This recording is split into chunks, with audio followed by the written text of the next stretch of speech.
Good morning, everybody. Good morning, and boy, this is a good football team, folks.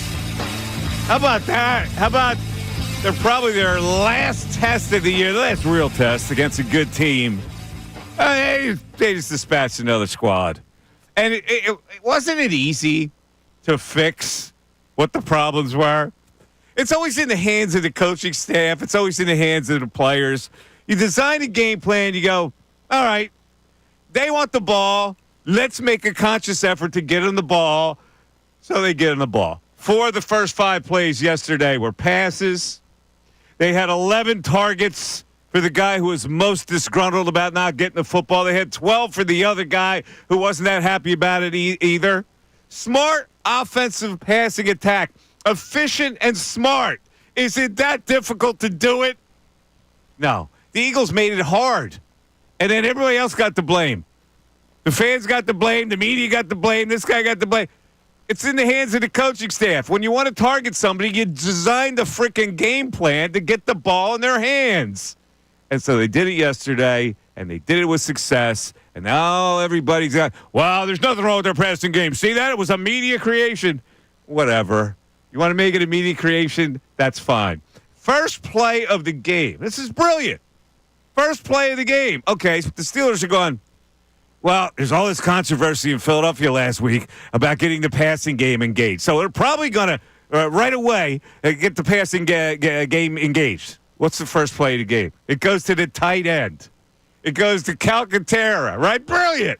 Let's get the tight end involved because maybe they're focused on our 2 wideouts who really want the ball, the tight end. Boom. And now the Steelers don't know what to do. And so now subsequent drives, they do try to run it a little bit, but in the second half, they just bury him with the passing game. That is 23 targets to the wide receivers in yesterday's game. And if you look at the obvious turning point, obviously it's the Najee Harris fumble, 1st and 10 at the Eagles 26. The Eagles follow that by going 74 yards in 13 plays, and then they close it out brilliantly with 21 plays, 10 minutes to end the game. This is a good team, man. This team now, with what's going on in Detroit and how banged up they are and how many points they gave up yesterday, there is no way that anybody could look at this conference and say that the Eagles are not the best football team in this conference. It took me a while to get there, but I kept paying attention. But now I go, they're better than Detroit. At this particular moment, they are better than the Lions no matter where they play them. So let's look at the scenario here because the Lions and Vikings can still get the number 1 seed, believe it or not. I don't know, the Vikings are hanging in there. Both of those teams need to lose one more. I don't think the Eagles lose one more. I don't think the Commanders are going to beat them. So the Lions and Vikings have to lose one more game for the Eagles to get the number 1 seed. The Vikings have the Bears, Seattle, Green Bay, and then Detroit. The Vikings are not going to win out. The Lions, well, they have a potential loss at the Vikings in the last game of the year. So I don't know what's going to happen, but it looks to me like the Eagles could certainly be the number 1 seed. And even if they're not the number 1 seed, there is no way that right now I'm concerned about them playing the Lions no matter where the game is for the NFC title to go to the Super Bowl. They're that good, folks. I mean, let's face it. Their defense is really good. Their offense showed another dimension yesterday. I kept saying last week, I have seen Jalen Hurts do this before. All you got to do is design the right patterns. They went with quick hitting patterns yesterday, quick passes. It loosened up the offense, and bang. The Eagles are my favorite to get to the Super Bowl for the NFC. Yeah, there I go. I declared it. Right now, I declared it. And I guess that means we got to go all the way back to the coaching staff and the head coach and the hate that was extolled upon him early in the season. And they look at it now and say, could he possibly be the coach of the year? I've just read a tweet as I came in. Rick Pitino is praising Nick Sirianni of all guys in all places to show up on Twitter. Rick Pitino had a great coaching job by Nick Sirianni. Now, that's a Paisan thing, maybe. But anyway, it's the Mike Missanelli Show. I'm Mike Missanelli with Bill Colarulo and Ray Dunn. So, Bill, let's say last week you thought that the Eagles had a passing problem. and you heaped a lot of heat on Jalen Hurts, and you got a lot of heat for that on Twitter and on social media following this game. So on one hand, you've been saying all along Sirianni's a good coach, Dan Campbell's a fraud. On the other hand, you're saying, Jalen may be the problem. So where do you stand right now for the people out there that are listening that want to hear how you feel at this particular moment? Good morning, Michael. So, good morning, Ray. It is a good morning. So let me say this. This was a statement game for the Philadelphia Eagles across the board, and it started with QB1 Jalen Hurts. So that's what you all wanted to see, huh? Jalen says post-game, yes, Jalen, that's exactly what we wanted to see because we knew deep down you were capable of this. Oh, wait. We knew deep down you were capable of this. We weren't saying he was capable of this last week. I have defended this guy before, and I was critical of him to start the season over the last couple of weeks because I wanted more, and he gave it to us. An incredible performance by Jalen Hurts. And the questions about the passing game, they have been answered. I'm done questioning the passing game. This team is legit, and I got to give a lot of credit. You mentioned Nick Sirianni and this coaching staff, not only for the game plan, because it was a phenomenal game plan they had against the Pittsburgh Steelers, but taking all of the drama last week that the team created, but flipping the script and making it an us versus the world message, and it galvanized the team. Whatever it takes, this team is legit. They have no weaknesses. No weaknesses, Mike, so you are spot on. Yeah. They are the favorite to go to the Super Bowl. Interesting that I said that last week, that this whole thing was really good for the Eagles because it kind of had this fire brewing inside of them, and they were going to show it. You weren't really feeling that last week. And while I admire the fact that you have given Jalen Hurts credit, you weren't saying that he had it in him all along. Come on, man. Look, I defended Jalen Hurts all summer when there were people coming at him for last season. I defended him. But what I saw over this 9-game winning streak was not necessarily great quarterback play. So I think it was completely justified to ask the question. It's the same reason why the team was saying we need to improve on our passing performance, to ask the question, well, what's going on? Well, I think Jalen Hurts answered that question yesterday. I am not questioning a 25 of 32 performance for 290 yards, 2 touchdowns, and 0 interceptions. Jalen Hurts answered the bell yesterday. Right, listen, I love the way he responded. I'm okay with that. I just think you went a little too far with the praise after last week, not praising him. Well, how do you not praise him?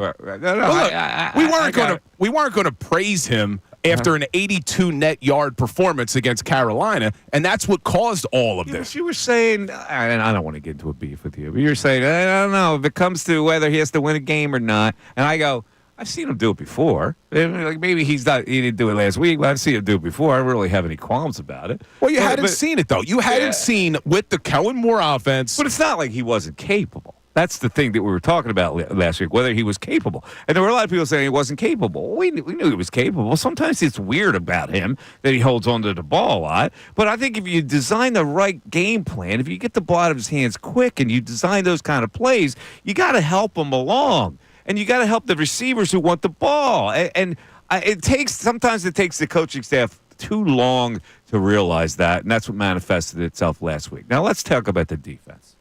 The Steelers got 2 gifts in the first half with 2 fumbles. Hurts with the fumble in the second drive. Steelers couldn't do anything with it. They had to punt off to that. And then Cooper DeJean's fumble. And all they could get was a field goal out of it. Now, it's 2 major turnovers that the defense goes, and they only got 3 points out of that. To me, that was very much a key to this whole game. It was absolutely huge because you knew coming in, and we talked about it a lot last week, the Steelers were number 1 in the NFL in takeaways. That's how they win football games. They take the ball away on defense. They didn't have an explosive offense, especially without George Pickens. And you created 2 turnovers as a Steelers defense on special teams. And you're right, for the Eagles to be able to hold them to only 3 points, that changed the game. Because if the Steelers are able to, let's say, put up 14 points on those 2 turnovers, maybe the game goes a little bit differently. Maybe the Steelers can now play a different style. But once they were held to 3 points, it was over. And you and I were texting, too. They just didn't have, offensively, the firepower to keep up with this team. It got a little bit close at one point where you started to think, wait, is this game turning? But the Steelers, they just didn't have it. Their offense was feeble. They don't. They don't really have an offense. I mean, you're talking about one guy crippling their offense. Pickens wasn't there. They're not well versed at all on offense. They can't run the ball. They can't throw it. The quarterback kind of came back down to earth. That Steeler offense was completely befuddled by what Vic Fangio was doing to them. And so the Eagles, here are the Eagles now with a really good offense and a really good defense. The other contender, I don't even consider Minnesota a contender, but the other contender I think is the Lions are just reeling. They have given up 40 points now 2 consecutive weeks. If your defense is that riddled, how on earth are you going to win an NFC title game? It's not going to happen. With phenomenal coaching from Dan Campbell, Mike. That's how. With doing an onside kick with 12 minutes to go in a 10-point game. Bonehead. I've been saying it for weeks, man. Dan Campbell is going to lose them games. It was the day of Bill yesterday, wasn't it, Ray? Was. On one hand, Sirianni comes through, except where he got into a beef on the sidelines, which I'll talk about a little later. You don't do that as a head coach to adult professional players. You just don't do it. Wait. Bill. See, you don't embarrass a player on the sidelines. But here's the issue I have with people saying that. If that was Mike Tomlin, it'd be like, you see how good of a coach Mike Tomlin is, holding his players accountable, but because it's Sirianni and people are still reluctant about the guy, he shouldn't have done that. He absolutely should have told Jalen Carter that was a mistake to do in that moment. No, you don't. The position coach tells him, and then at halftime you tell him. You don't do it on the field. And you're right, Sirianni doesn't have the Tomlin clout to do that on the sidelines because of the past behavior that he's engaged in.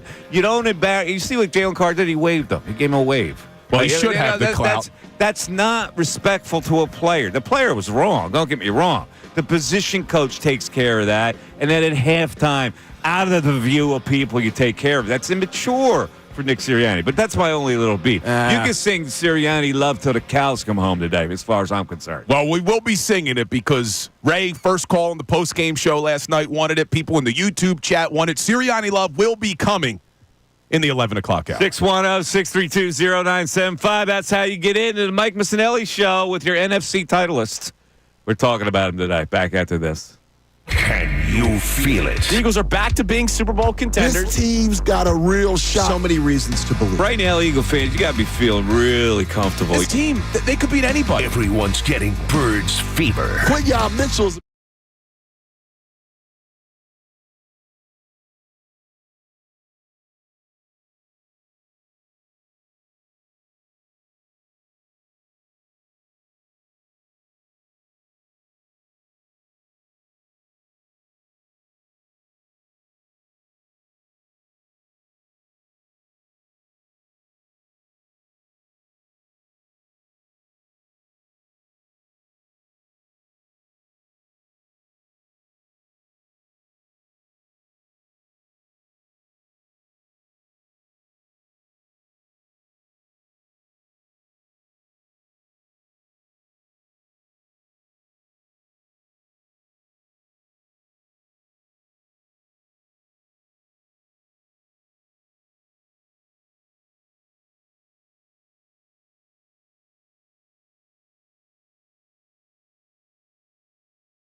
Show 97.5, The Fanatic. I got to get to it right away. From the Christmas collection of inspirational quotes by quarterback Jalen Hurts. We got another.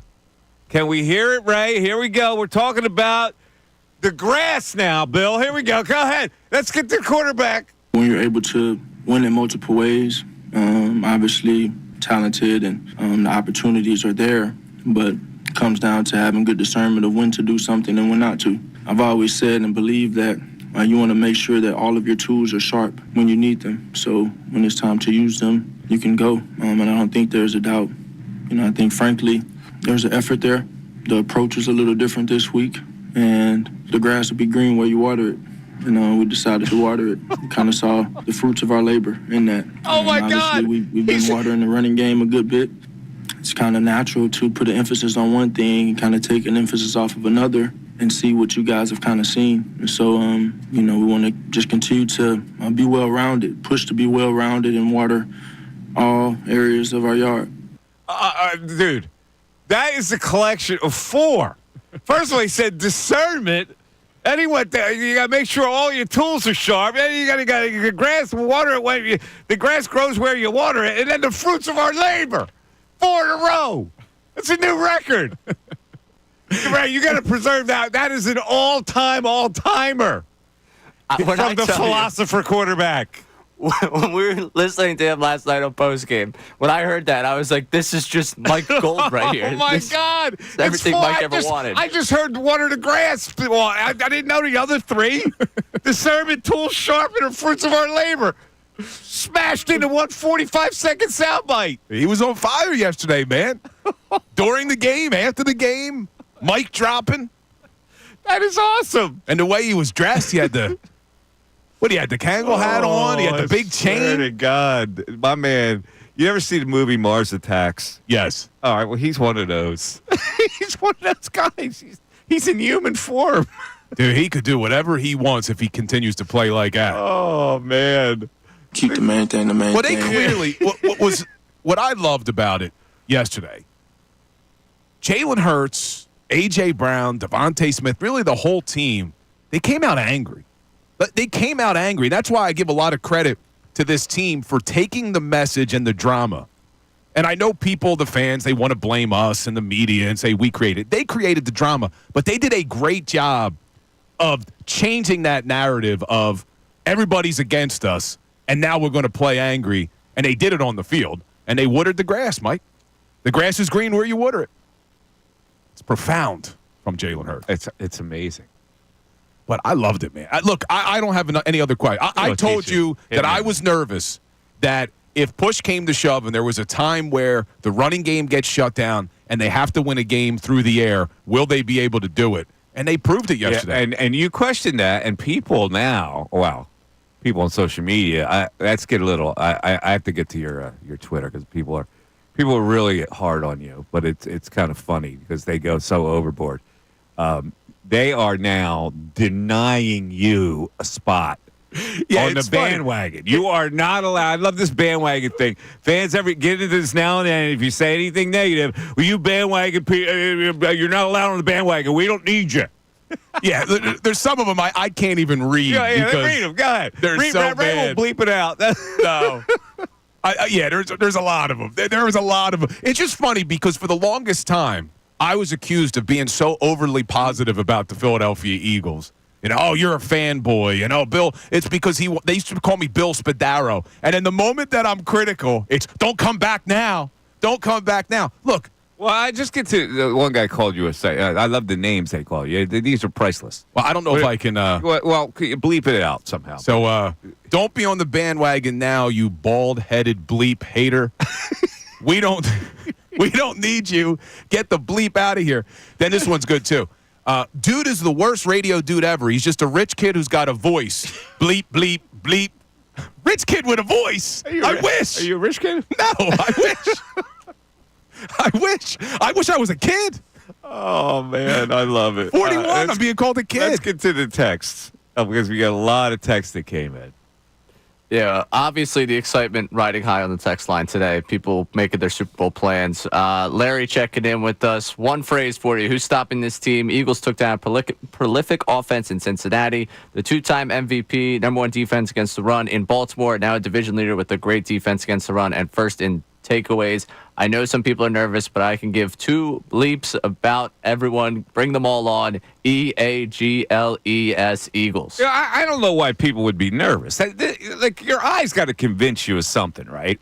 And what my eyes weren't convincing me of yet, as we talked about this for weeks, I thought the Lions were in a better position than the Eagles. They're not in a better position now. The Lions are reeling.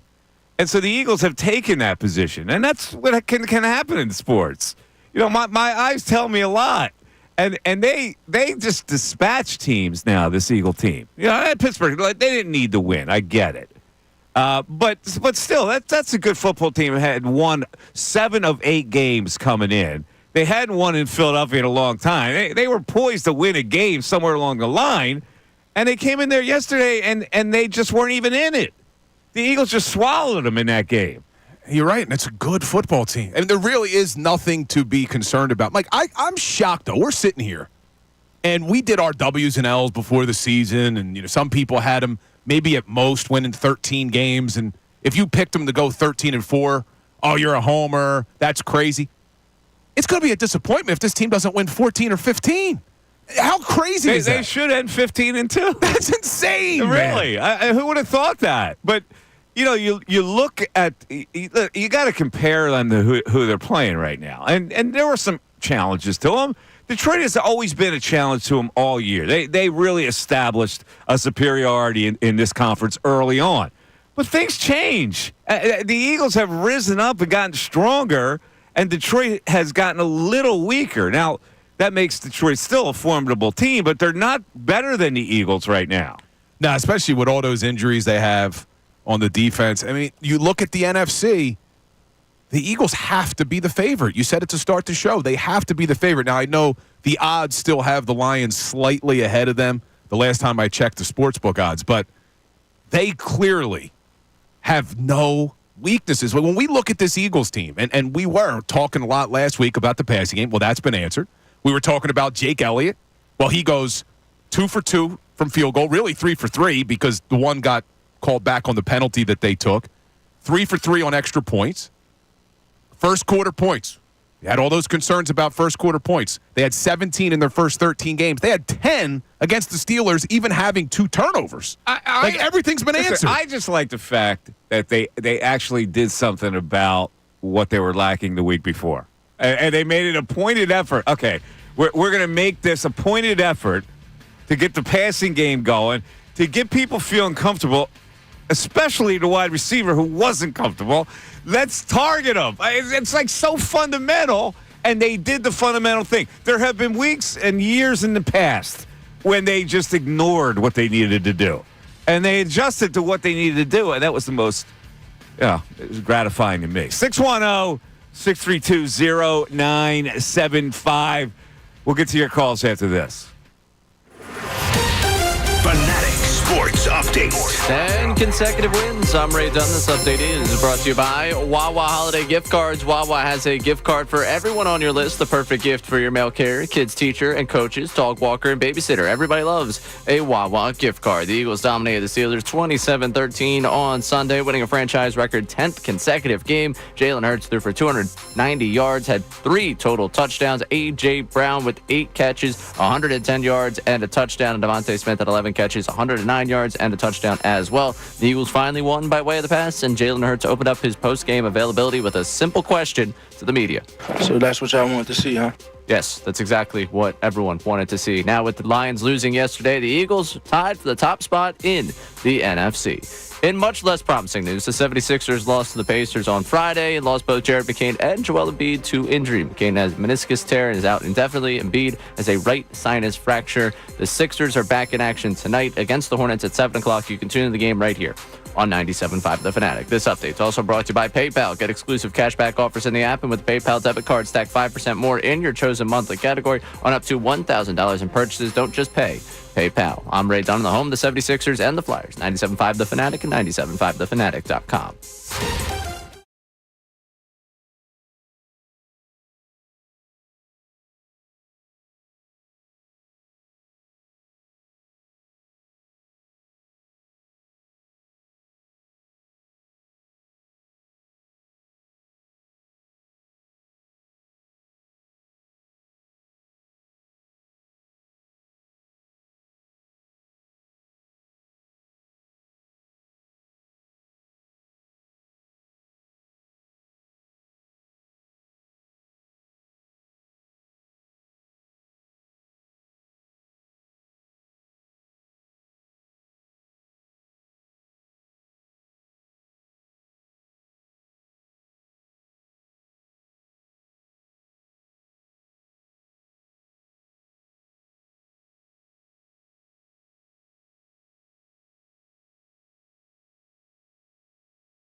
Missanelli show with Bill Colorillo, Ray Dunn, and actually, Bill, there's a text. I'll make you feel good. There's a text that celebrates you. Ray, can we get to that text? Let's make Bill feel good today. We actually got a second text celebrating him. Two texts celebrating Bill. Doesn't First up, surprise me. The Doesn't surprise bald-headed, what do you call you? bald-headed things we can't freak. say. Yeah, some people on social media coming at me calling me a bandwagon jumper. The guy who supported Sirianni and this team from day one, but you can't. This goes back to Acho. You can't question Jalen. Now I'm admitting Jalen answered any questions. He showed up yesterday, but God forbid what you're doing is putting yourself in the same conversation as Acho, which is really going to help that social media hate you're getting. Oh, my God. You're not kidding. All right, what do we got? Celebrate me, Ray. Celebrate Steve from me. Havertown, who has accused me multiple times on the text line of silencing the pro-Bill discourse, says today, hashtag Team Bill is eating good. And then we got Mike from Phoenixville saying, Bill has been right about everything. The Phillies needing a fifth starter, an outfield bat, and the president of the Sirianni fan club, and the Flyers being a playoff contender. Did get dipped by Embiid of the Sixers, but we love Bill anyways. Yeah, there we go. Oh, but this Flyer thing.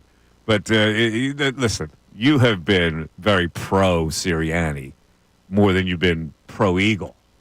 Well, yeah, I thought, let's face it. I defended Sirianni in coming back this year, and it looks like that was clearly the right decision. And I think what he showed you this week, and I don't want to take anything away from Jalen Hurts, because I think what he did as the quarterback this week and how he handled all the adversity was tremendous. But the message that Sirianni delivered to this team and the way he galvanized this team, and we learned more about it after the game last night, because Devontae Smith, A.J. Brown, they indicated that there were some... Was that intentional, Ray? Yes, it was. Was that intentional? Yeah, because he sensed that you were going to go overboard. I don't think he did. But go ahead, go over. But A.J. Brown, Devontae Smith, they indicated there were a lot of uncomfortable discussions that were had this week, and that they met on this a lot. There were a lot of team meetings about it. So I think the coaching staff handled it well. I think the game plan that they came in with was perfect, the way that they got all three people involved early. I'm including Grant Calcaterra in that, along with A.J. and Devontae. But I am extremely impressed. Extremely impressed. And people may say this is flip-flopping from what Jalen Hurts did yesterday, because he came into that game, and you have all this noise coming from the outside, not only locally but nationally, questioning your ability in the passing game. And he delivered, man. I mean, if he would have had a bad game yesterday, we've talked about this. He delivered, but don't you have to help him deliver? Isn't it as simple as that?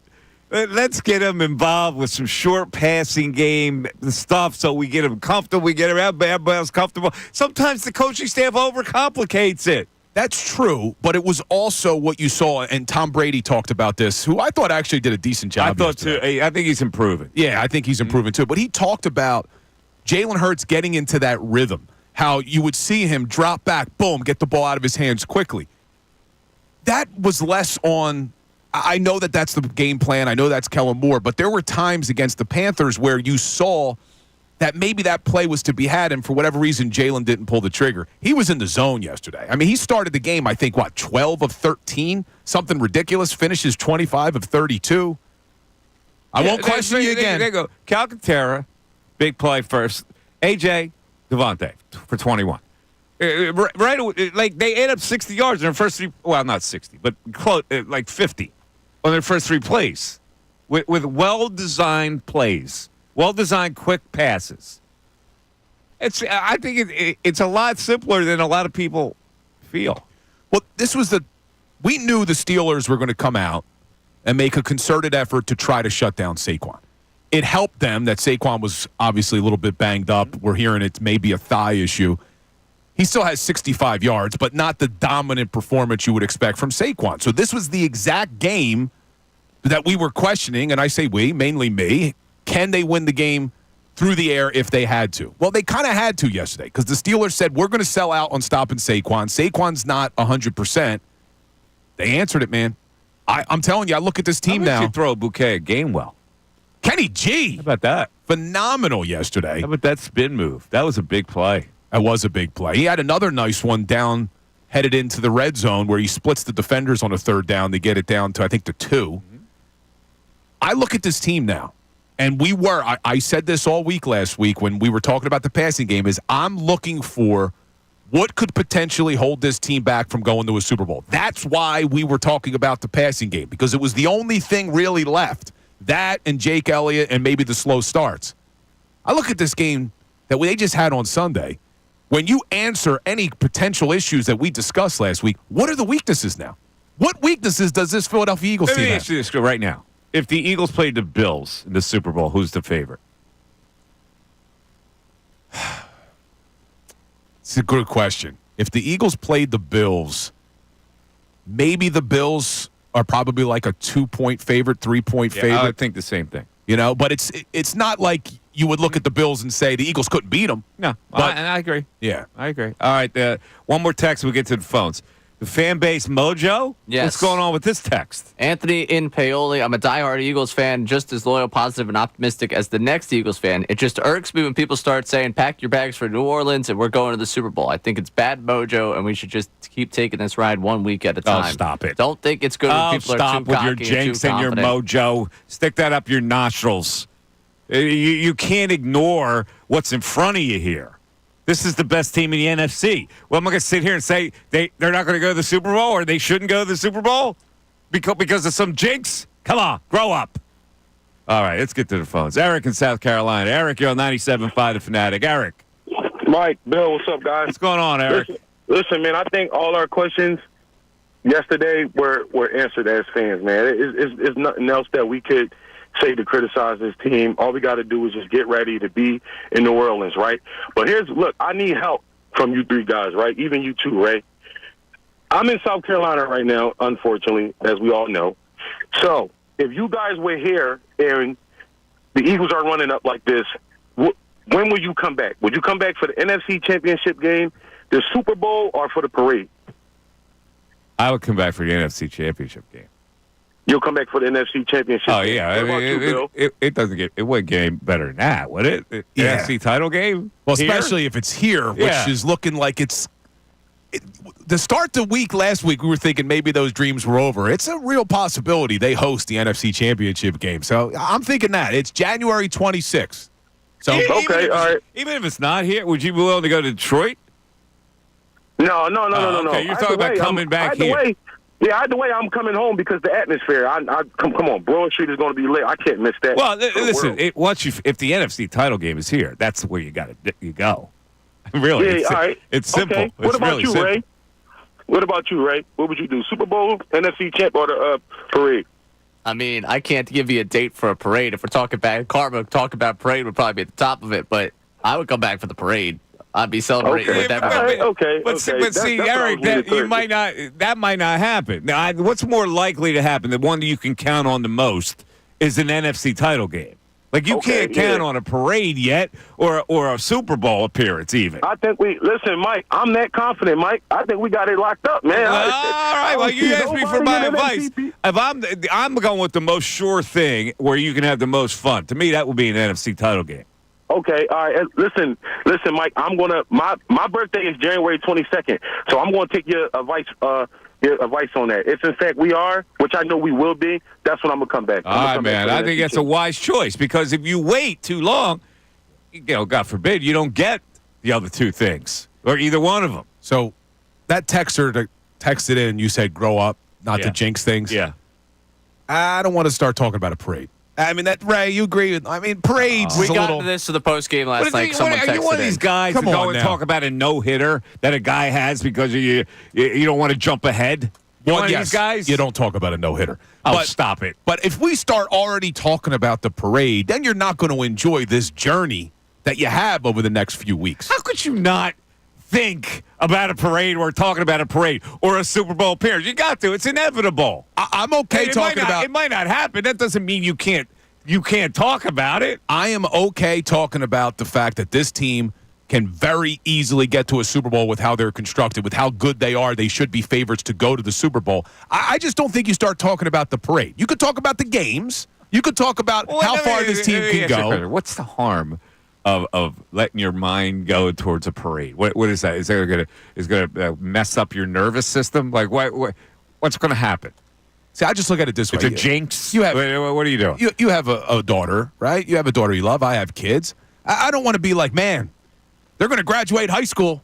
I'm going to start thinking about high school. Then you miss out on the whole journey of watching the children grow. I want to enjoy the journey of the team. It have to do with anything. It's the worst analogy I've ever heard. I don't want to think about the parade. I want to think about the path to the one seed, Nobody's the actually playoffs. Logistically thinking about the parade. You're thinking about the notion of a parade. It's too soon.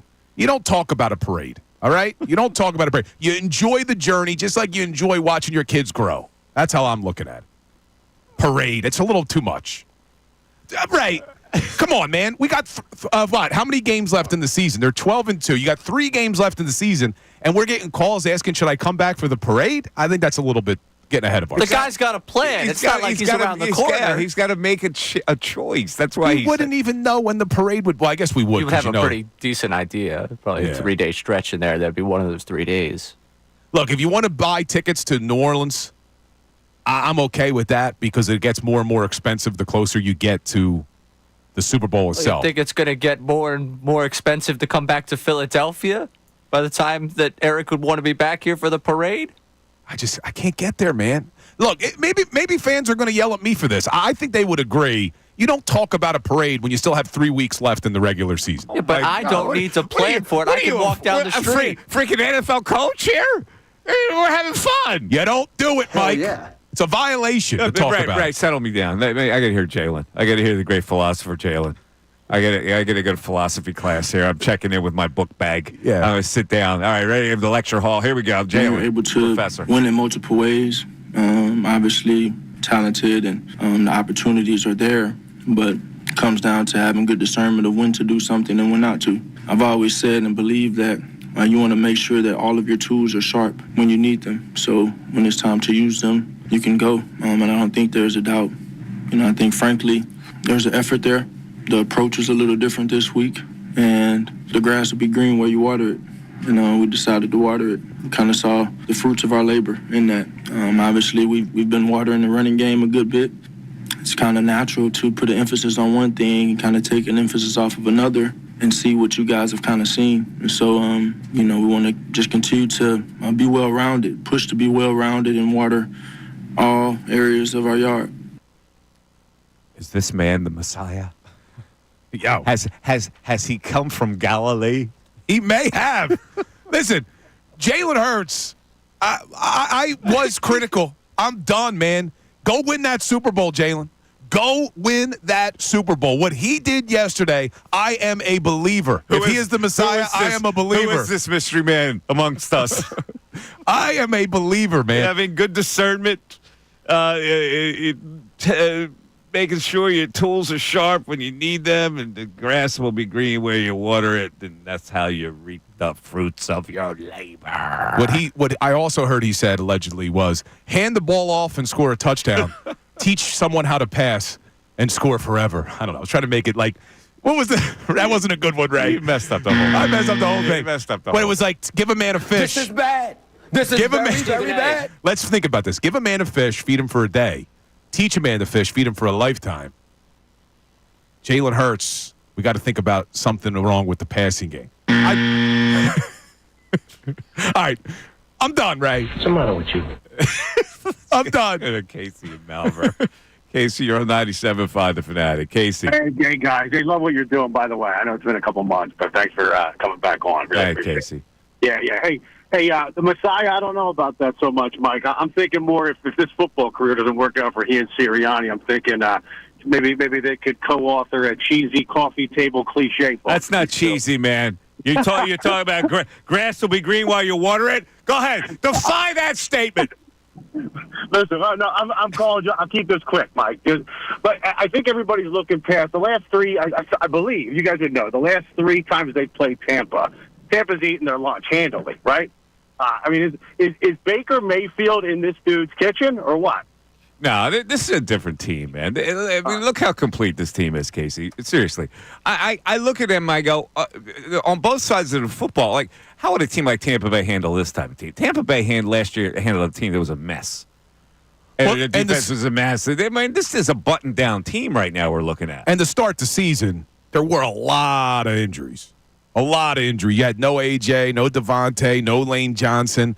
But I understand where Casey's coming from. They've kind of been the kryptonite for Jalen Hurts. But come on. That Tampa Bay team is going to do that to this team?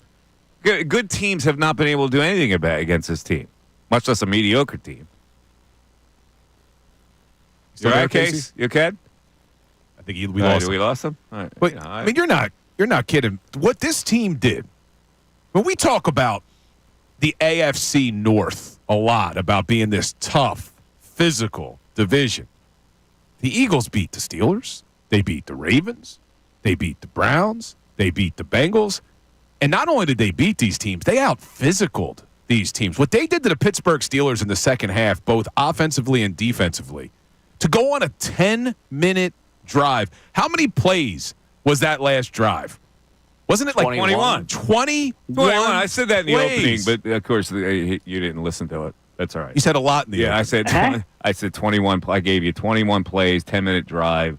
I gave you the whole details of it. That was, look, Mike, we're playing the hits, man. Playing the hits.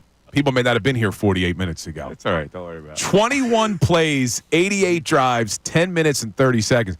You look at that, they only had 3 drives in the second half. 13 plays, 21 plays. Yeah. And the Pittsburgh Steelers had 11. I mean, that's a dominant performance. Well, I will say this. I think Mike Tomlin's been a very successful coach. What the hell?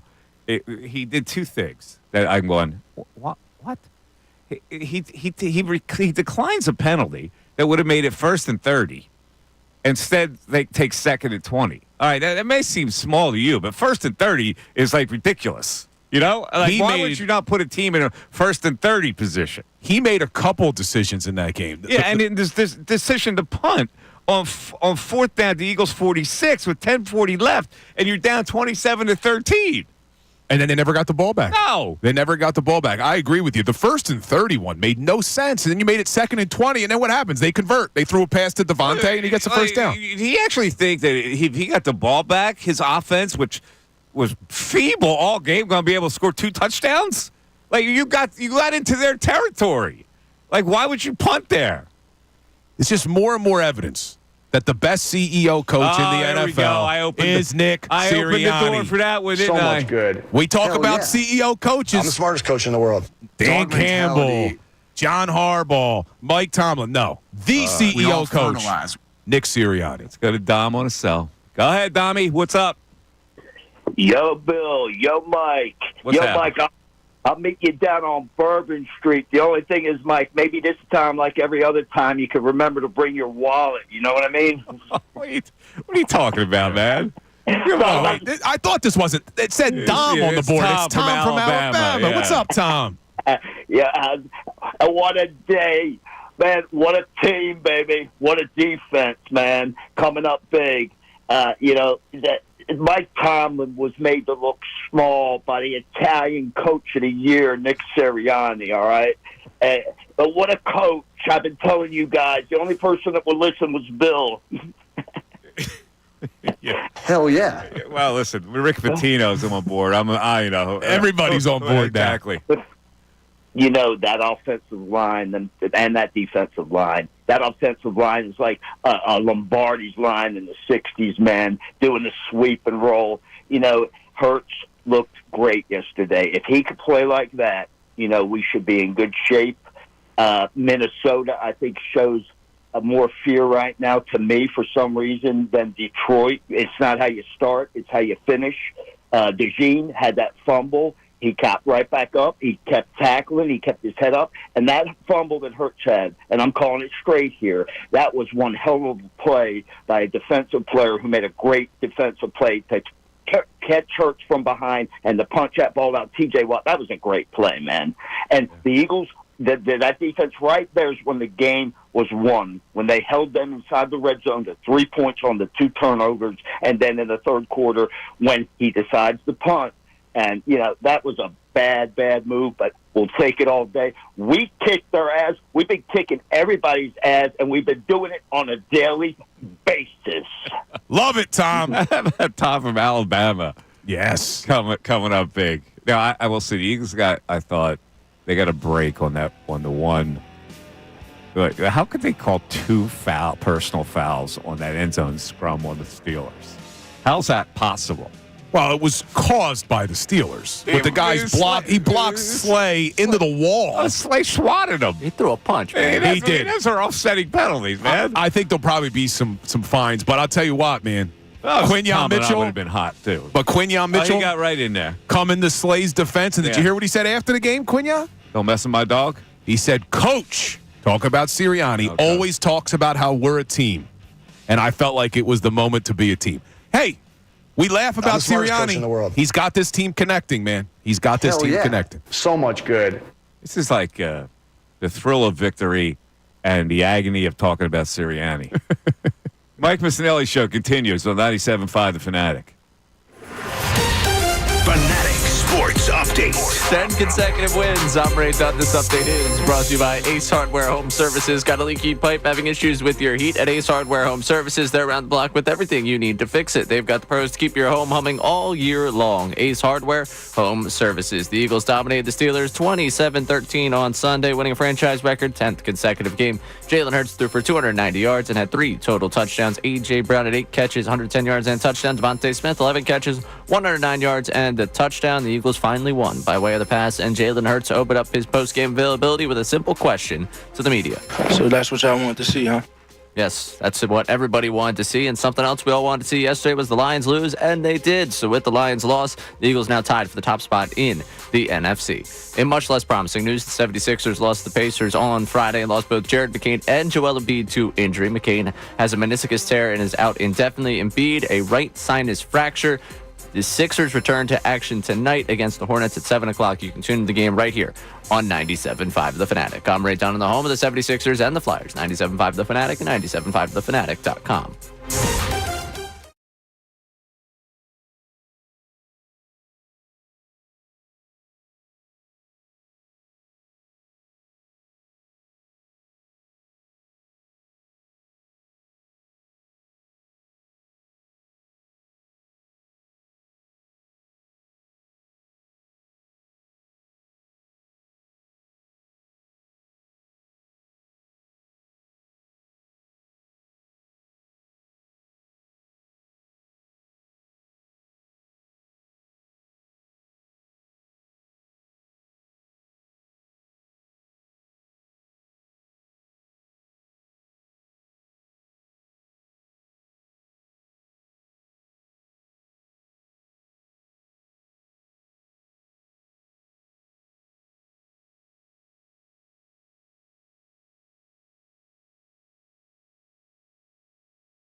Mike Missanelli Show.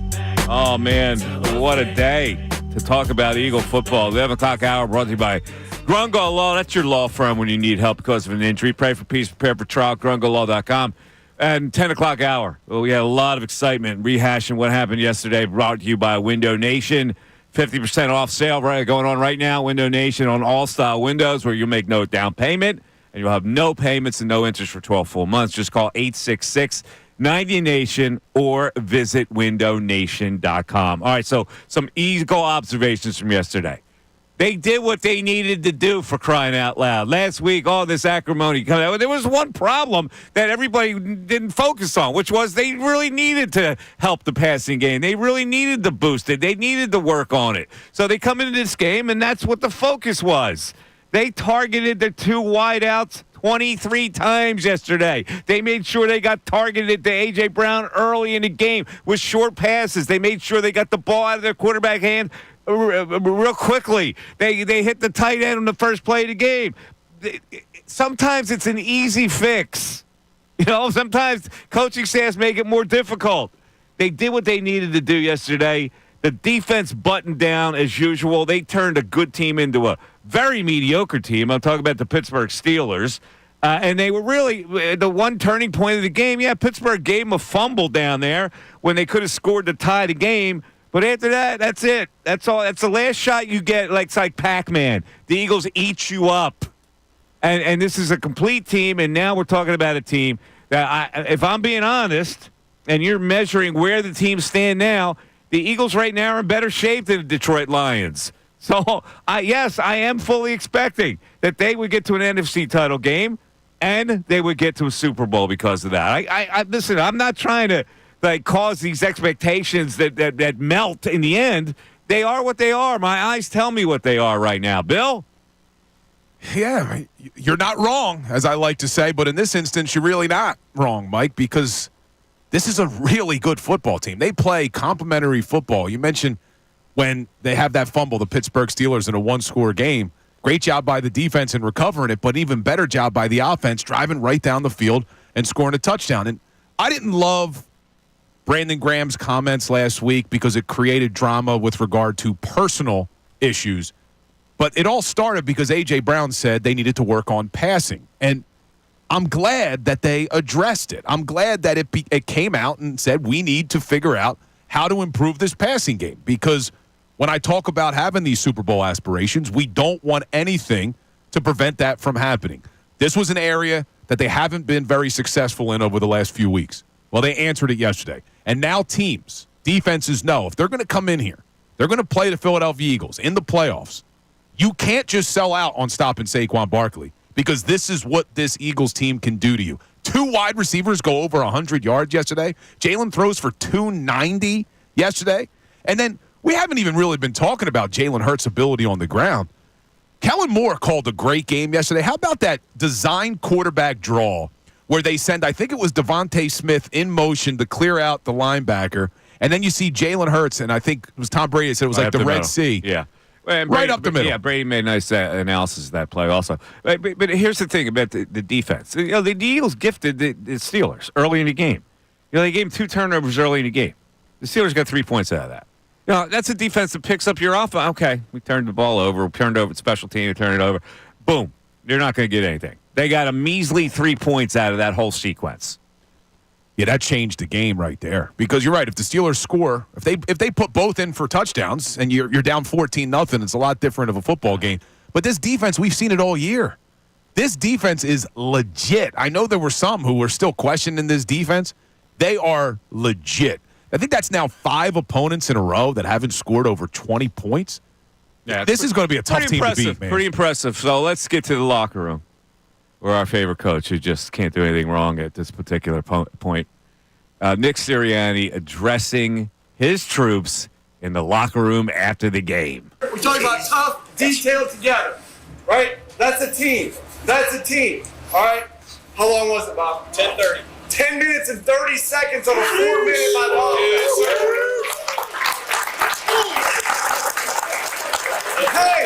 Hey, you want us to run it? We can run it. Yeah. You want us to pass it? How about that pass? Yeah.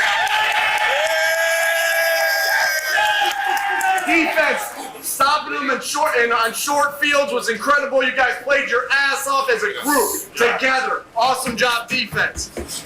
Remember, right? That was a tough win against a tough team. Hungry, humble. All right, it's more than just this. It's more than getting this win. We just want to keep getting better. Hungry and humble. We got a lot to be thankful for. We're working. We're getting to work on Monday. There you go. Nick Sirianni. That's the coach of the year right there. The legend. That is the coach of the year. Franchise record. 10 straight wins. Man. But, Mike, seriously, let's take a moment here to think about this 180 of Nick Sirianni. Coming into the season, I would say there was a majority of the fan base that didn't want this guy back, right? A majority of the fan base. They're sitting here 12-2 with a franchise record, 10 straight wins, with a real shot at the 1 seed, and we're calling them favorites to go to the Super Bowl. He's won you over. Come on. Come on to this side. You're a Sirianni guy now. Come on. It's warm. Jump on in. You're a Sirianni guy. Ray? Listen, I told you coming into this season I wouldn't have brought him back. However, what did I say? I said my eyes are wide open to witness. And I witnessed. All right, now, I listen, I'm not going to make him Vince Lombardi at this point, but I can't argue with results. And the results are pretty amazing. So if that means I'm endorsing Sirianni for you, I think it's time we roll it, Ray. I think it is time we roll it since we are on this kind of a vibe. The people are expecting it. Oh, then Sirianni love! is. Sirianni love, baby! Sirianni knows how to coach. Sirianni knows how to coach. In the city of brotherly love. He keeps on winning. Keeps on winning. Oh, yeah, Ray. 10 straight. Franchise record. 12-2. New Orleans, here we come, baby. That wasn't exactly Hall & Oates, so we tried to make it work. Look at Mike getting in on it. Next thing we need Ray doing, like, backup singing. Like, Sirianni love. Ray, can you beatbox? No. I could try. If we're going to take this to the next level, yeah, we need you beatboxing back there. Oh, I'm going to stick to pushing the button. Let's go to VT Ron on a cell. What's up, VT? My man, what's going on, boys? Hey, that was great. That was awesome. Listen, I'm on the road again. You had a couple callers back. That was one thing. I don't pick one thing. I'll be in the car. I'll drive back. Fortunately, I got a stopover that gets me closer. But if you want me to be at the parade, and it's the only time I'm going to say this because I don't want to mush it, I'll be there. If I'm going to be at a division game, I'll be there. And I live in Myrtle Beach, as you all know. But I'm on 95 right now going home happy as a clam in mud. But listen, this team does not have a weakness, not one weakness. You want to take our running game away, you want to take Saquon away, well, guess what? We'll target our receivers 21 times and go ahead and stop them. You know? And that's what makes me so excited about this team. Now, I was on board. I was a Sirianni non-liker, but he's flipped me. He's got something that I don't know what it is, but, boy, I'll tell you what, boys, he can coach. Yeah, you said a mouthful. I don't know what it is either. What has he got? I don't know. Listen, sometimes you can't see it, you know, but you look at the results. Is it Mount Union when he was at Mount Union? I don't know. Well, it must be, man. He's got the coaching genes with his brother and his sister's brother and his father's. I guess, but like I said, he flipped me. Got the bloodline. And you know, I really do want to talk real quick. If they go to New Orleans, that's the best venue to watch a game at. You go to New Orleans, you can walk to the Dome, you can hang out. I've been to 3 Sugar Bowls there. I've been to a national championship game there. I've been to 1980 Super Bowl there with my dad, and there's nothing better venue than New Orleans, man. Yeah, it's certainly a party town. I would like to have a little more tropical feel to it. Like, look, New Orleans. I'm a Arizona or Florida dude. You want it like that, but yeah. Look, New Orleans has survived A lot of partying, clearly.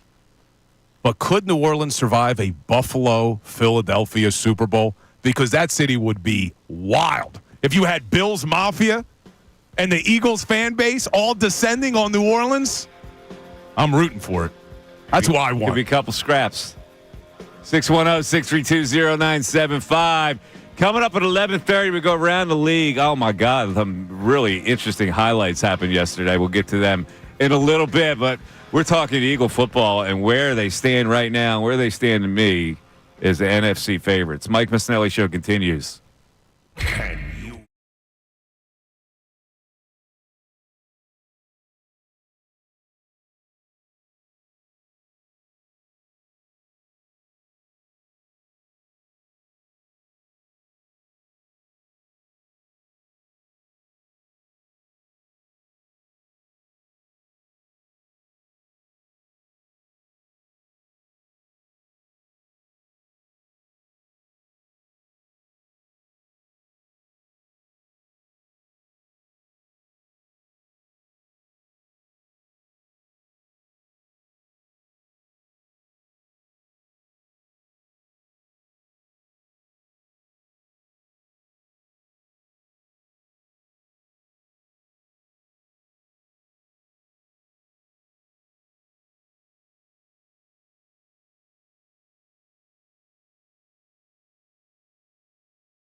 The Fanatic, everybody get their Christmas shopping there. Yeah, holiday greetings to everybody out there. I know this is the last couple frantic weeks for you to go out and knock off your list.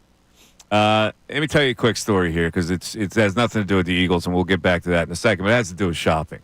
So, everybody gets a lot of stuff delivered these days.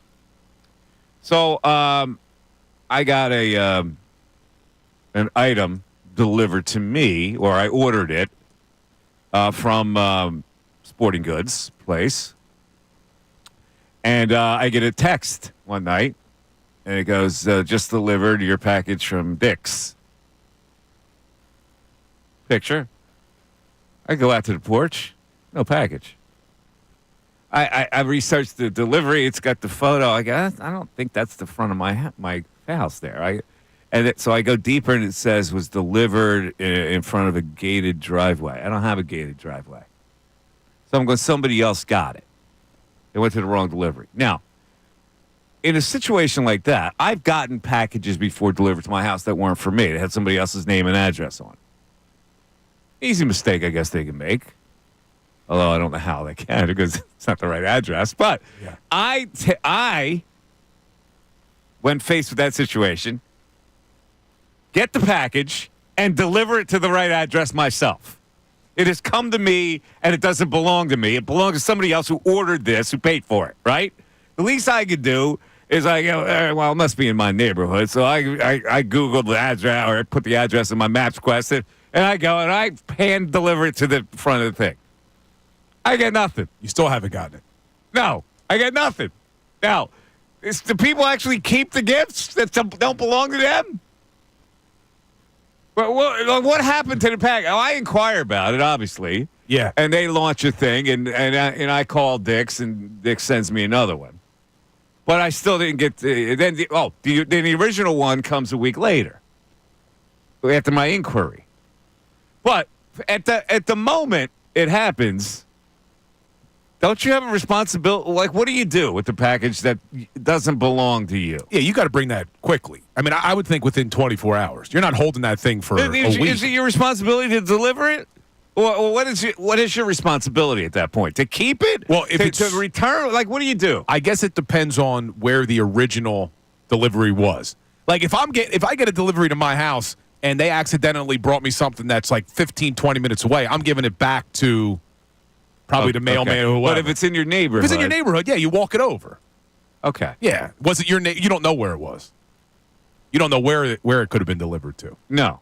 In fact, I walked around the neighborhood to see if I could find the picture of that was presented to me or where it was delivered, thinking there'd be a package in my neighborhood somewhere and the wrong address. Well, YouTube weighed in. All right, Finders, keepers, losers, weepers. Yeah, you see, I don't think that's how it works. I don't think it works that way. This is a reflection of an unkind society. Finders, keepers. Yeah, I think that's still considered stealing.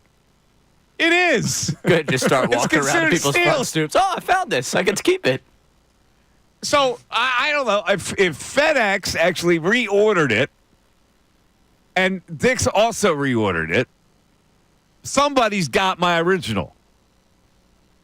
Yeah, someone's getting a nice Christmas present. Yes. They're getting a nice That's Sirianni a nice jersey. item, too. What'd you order, a Sirianni jersey? I can't say because it's just a gift for somebody who might be listening.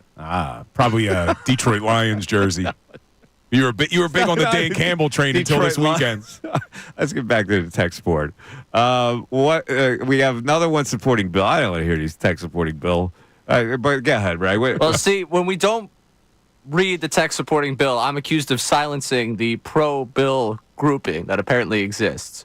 So I don't want to be accused of silencing people here. Bill Colarulo not only had the best take on Nick Sirianni, he took a chance and went against the status quo and faced scrutiny and being chastised by the fan base and his colleagues. And yet he stood tall and stood strong, and he was right. We all need to acknowledge him.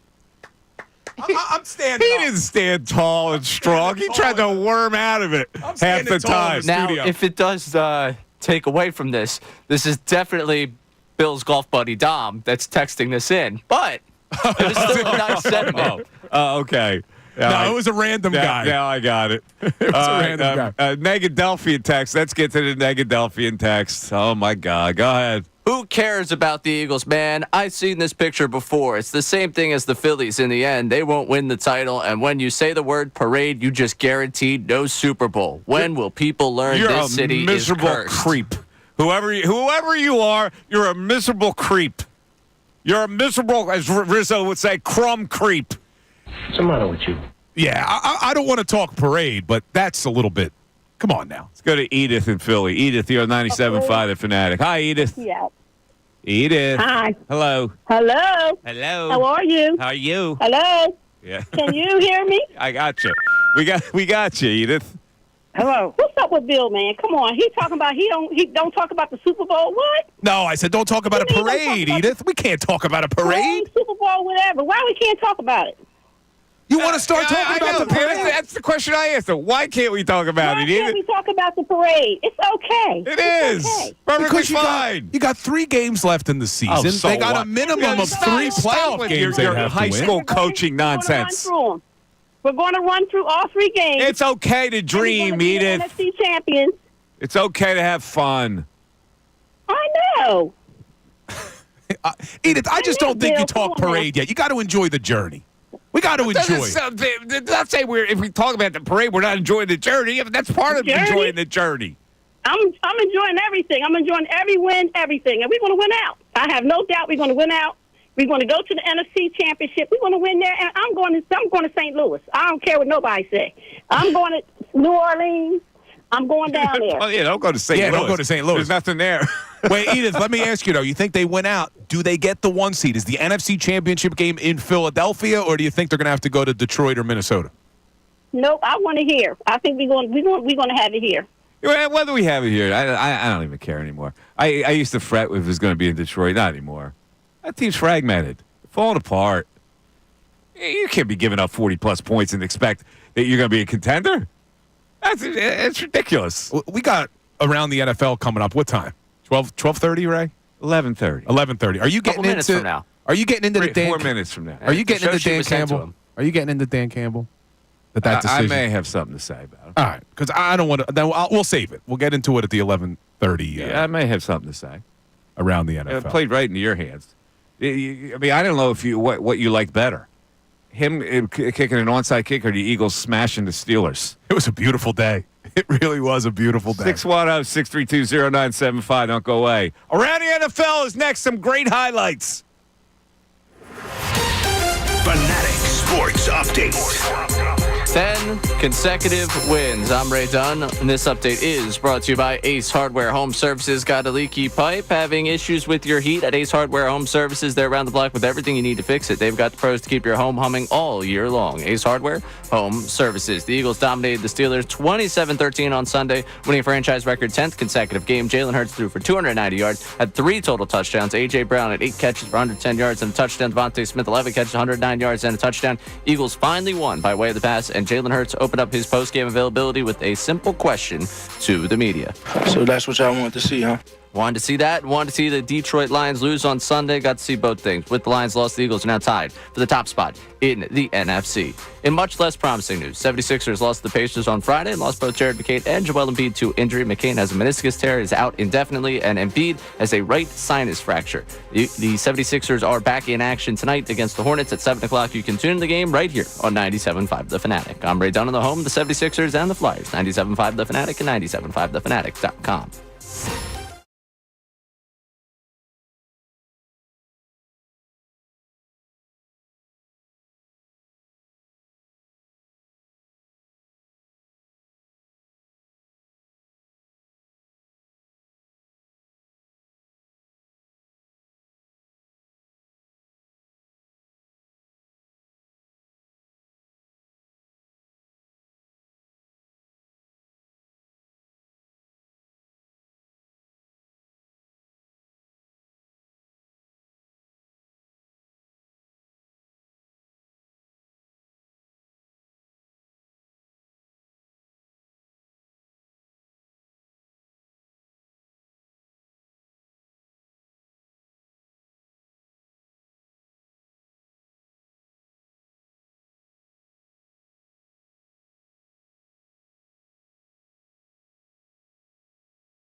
Missanelli Show, day after the Eagles with another convincing win. It's ever a pretty good team in the Battle of PA, where I guess Governor Josh Shapiro now wins that bet with the Lieutenant Governor Austin Davis. They were hanging out together before the game, and so Josh's Eagles beat the Stillers.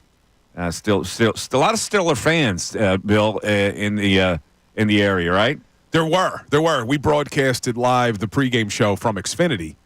And I was shocked. I mean, I guess I shouldn't be because Steelers fans do travel well. I just was a little surprised how many there were. I didn't necessarily hear it during the game, though. Not that they had much to cheer for yesterday, but at least Xfinity Live, there was a ton of black and yellow.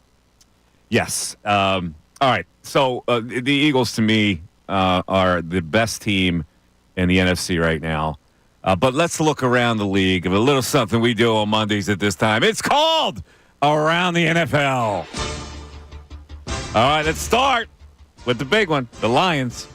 Yeah, they were due to lose, but their defense got rolled on Sunday by the Buffalo Bills. The Lions gave up 48 points. Yes, they did. And at home, no less. And they lost 48-42. This Eagle defense would never give up 48 points to anybody. So we definitely have a legitimate discussion about the number one seed in the NFC and where that game will be. The Bills rolled up 557 total offensive yards. Listen, I know the Lions are hurt on D, but come on. Josh Allen, yeah, he's the MVP. Solid. Ran for 2 scores in the first half. Threw for 2 in the second half. Meanwhile, Lions coach Dan Campbell went a little reckless, as is his one. He tried an onside kick with 12 minutes left, and this team only trailing by 10, a foolish decision. The big play in this one, with a lot of big plays, but let's take the opening drive of the second half that put the Bills up 28-14. Here goes James Cook off left tackle. On 2nd and 4, staying on the ground to Cook. Nice cut. Cook taken off. He actually almost got stopped, but he's going home for the touchdown. They almost grabbed him by the hair at one time. They slowed him down. He broke free. Yeah, you can't tackle by the hair in this league. That's not a sure tackle. Cook, 105 yards on just 14 carries. Underrated player. Josh Allen, 362 and 2 touchdowns in the air. Jared Goff threw the ball 59 times yesterday. Shout out to Amon-Ra St. Brown at 14 snags for 193. But the Lions go down, and they go down hard. Number 2. Well, the Eagles would have clinched the division yesterday had the Commanders lost. But they slid out of an upset loss in New Orleans when the Saints couldn't convert a 2-point conversion with no time left on the clock. The Saints scored a TD at the buzzer on a 1-yard pass to Spencer Rattler to Fabian Moreau. That was even shifty because of the clock thing, but we'll get to that in a second. Here's the touchdown. All right, here we go. Rattler throws, end zone, touchdown! Foster Moreau! Will Reggie go for 2 and the win? Yeah. They decided to go for 2. First of all, it was like 4 seconds. They even shouldn't have had time to hit that TD to tie it. But instead of tying the game with a point after. Now, I guess if you're not in contention, you go for the win. Saints coach Darren Rizzi, that's the guy a couple weeks ago talked about his bowel movement before the game. He decided to go for the win or the loss with a 2-point try, and here's what happened. All right, here we go. Rattler for the win. He throws, it's incomplete. And the Commanders defeat the Saints 20-19. See, I'd never do that. I would never let win or loss come down to one play in an NFL. I trust my guys to go in overtime, but a lot of people think that's a good thing to do. All right, whatever. Number 3, the Chiefs won again. This time it was 21-7 over the Browns. And Carson Wentz played, ladies and gentlemen. Well, that was because Patrick Mahomes banged up his ankle. No word on how serious that is. Probably okay. Seems to hurt that ankle every week. The highlight? Well, here's my highlight. Harrison Butker misses a 29-yard field goal, probably because he was distracted by, I don't know, some woman's CEO in the stands waving her paycheck at his barbaric ass. 29-yard attempt, trying to give Kansas City a 17-0 lead. It's Butker. He missed it. Everything just felt off. He missed it.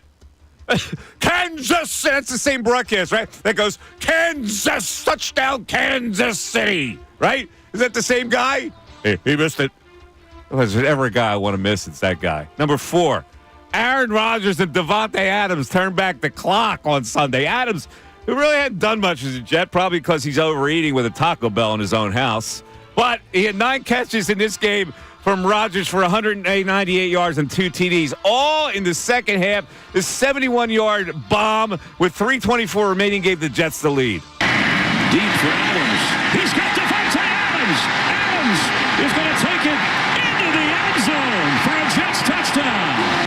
And after the Jaguars tied the game with a field goal, Adams had a 41-yard catch that led to Breece Hall's game-winning 1-yard run. So big day for Bill's favorite quarterback, Aaron Rodgers, and Davante Adams on the resurgence. All right, number 5. Oh, my God. What did the Bucs do to Jim Harbaugh's Chargers at home? Baker Mayfield went nuts in this game with 4 touchdown passes. The game was within the Chargers' reach at 23-17 with 1:36 left in the third. But Mayfield drilled a 35-yard TD to Mike Evans, who he had earlier hit for a 57-yard score. Here's the 35-yarder. Mayfield, shot, end zone, Evans! It's a touchdown to extend the lead on a 2-touchdown day for the future Hall of Famer. Here's a question I have. Do we overrate Chargers quarterback Justin Herbert at that? Everybody talks about how fabulous he is. I'm just asking the question. He only threw for 195 in this one. But the Chargers are still firmly in the playoff mix at 8-6, and that is around the NFL today. Justin Herbert gets talked about too much, don't you think? Yeah, I mean, I gave him the benefit of the doubt for a while because Brandon Staley was such a bad coach in Los Angeles. But, yeah, I mean, he's an above-average quarterback. I just wouldn't put him in the elite category. Everybody thought he was like the elitist. He's going to be the elite. Yeah, I don't see it. But still impressive that the Chargers may make the playoffs. Now, you mentioned there Baker Mayfield, and you know I'm not a huge Baker Mayfield fan, but he's got that team playing well. If the season ended today, they win the NFC South. They're the 3 seed. Some are concerned that the Bucs have been the kryptonite for Jalen Hurts and the Eagles over the last few years. You have any concerns if the Eagles had to face the Bucs in the postseason? None whatsoever. Yeah, me either. This is a different defense. This is a really good defense. I can't see that Baker Mayfield is going to carve up this kind of defense. Come on. How crazy. I mean, this defense, the turnaround, we talk about it a lot, but we could talk ad nauseum about it because it's the turnaround from what they were last season to literally, and this is not an exaggeration, they're the best defense in the NFL. I don't think there is a better defense in the National Football League than the Philadelphia Eagles defense. Coming off of what you saw last season to this, no one could have predicted that. Even the biggest fanboys and all that, no one could have predicted that the Eagles defense would be this damn good. And you're right, that's going to be what separates them, I think, come postseason. All right, let's go back to the phones. Let's go to Coach John in North New Jersey. What's up, Coach John? Mikey Miss. How are you, sir? I'm doing great, man. Hey, quick shout-out. My son's college basketball team, Emory University, #1 in the country for the first time. Is that right? Emory U, huh? Yeah, man. That's fantastic. Where is Emory University? Down in Atlanta. Okay. So they play in the UAA, so they play, all the smart schools, University of Chicago, Wash U, NYU. Sure. Yeah. Great league. Let me look at Emory's acceptance rate here. Acceptance rate at Emory was 14.5%. Wow. Yeah, they got a 6'2" player that has 3 to 4 dunks a game. He's a highlight reel. He should easily be playing D1, but he's at Emory, and we're enjoying it. So anyway, just a quick shout-out. Mikey Miss, we talk culture at 2-2. You said to me, string a few wins together. It'd be amazing to watch the culture change. Yeah. So then you and I talked at 6-2, and the culture got challenged last week. It was a bunch to do about nothing with the whole. Obviously they weren't passing the ball a lot, but Philly kind of blows up any little tension in the clubhouse or in the locker room. How does Philly blow it up, Larry? Coach John. Philly. What is Philly? How are they responsible for what A.J. Brown said after the game and what Brandon Graham said? Like how is that Philly? I think everything gets a little bit exaggerated. But they said it. They said it, but come on, everybody. I have to laugh because there's a plane flies overhead. Fake news. The Eagles, blah blah blah. It's not fake news. They created the news. All right, go ahead. Go move on. All right, move on. So the drive at the end of the game was one of the most iconic drives I remember as an Eagle fan. 10 minutes, 21 plays, ran out the clock. I still don't understand why Tomlin didn't go for it on fourth down 14 points with 10 minutes left. Especially with that kind of offense, thinking he was going to get the ball back and score twice. Come on. No, that was kind of ridiculous. So, look, you're right. This Eagle team, this defense, this is as good as we've seen maybe since Reggie White back in the day. This is a solid defense, and the difference is looking ahead. This is a young defense. Yeah, you're right about that. You're right. Quick turn to Penn State football in this portal. You heard what got in there. It looks like we're losing our backup quarterback before the playoff game. Yeah, I've been our Temple people here. I've been saying maybe you ought to, start recruiting Bo Prabula. This portal, they got to change the rules because did you see the whole Marshall team is leaving? Yeah, they can't even play in the bowl game, right? Yeah, the dates are all messed up. For people don't know, the backup quarterback Bill Prabula, who's used in a lot of capacities, and if the starter for Penn State gets hurt in the playoffs, that's a key loss because that kid can play a little bit. He's a kid from York, but he had to put his name in the portal by a certain date, December, and so here's what it says to me. It says that either Aller is coming back. He is. By the way, Schefter reported that in the last half hour. Okay, well then they must have had a discussion. And Aller said, "I'm coming back." So he decided. But he probably, because they have another major recruited quarterback, he probably wouldn't have got the job anyway. So the kid made the right move. He wants to play a little bit before his college career is over, and somebody will grab him. Yeah, but why not just say the portal is February 1st? Like, just do it after everything's over. There's a reason why, because people have to get their ducks in a row. They're recruiting, and grab a quarterback in the portal. You can't hold the teams up either trying to get players. I don't know what the solution for it is. Now, this is different because it's like this is not going to be a regular thing. The Marshall thing is an exception to the rule. The Penn State thing is probably an exception because they're in the college football playoffs and it looks enhanced now. But I don't know what you can do about it, frankly. It's a similar problem to what I have in the NFL when it comes to the coaching searches. I don't think that any playoff team should have to worry about their coordinators interviewing for head coaching jobs in the middle of a playoff run. It's ridiculous. You should just say the hiring cycle will begin as the day after the Super Bowl. The majority of teams aren't in the playoff run. There's only 12 teams in it. Yeah, but a majority of the coaches being interviewed are. Because you're not going to get interviewed as an offensive coordinator if your team wasn't good. Yeah. So a lot of the time, look, the Lions are going to deal with it because Ben Johnson will get interviewed. Aaron Glenn will get interviewed. The Eagles will deal with it because Kellen Moore will get interviewed. It's just very simple to me to say day after the Super Bowl is when you can start the interview process. There's 32 of those jobs. Mm-hmm. So it's the biggest job interview of their life in the most coveted job they've ever interviewed for.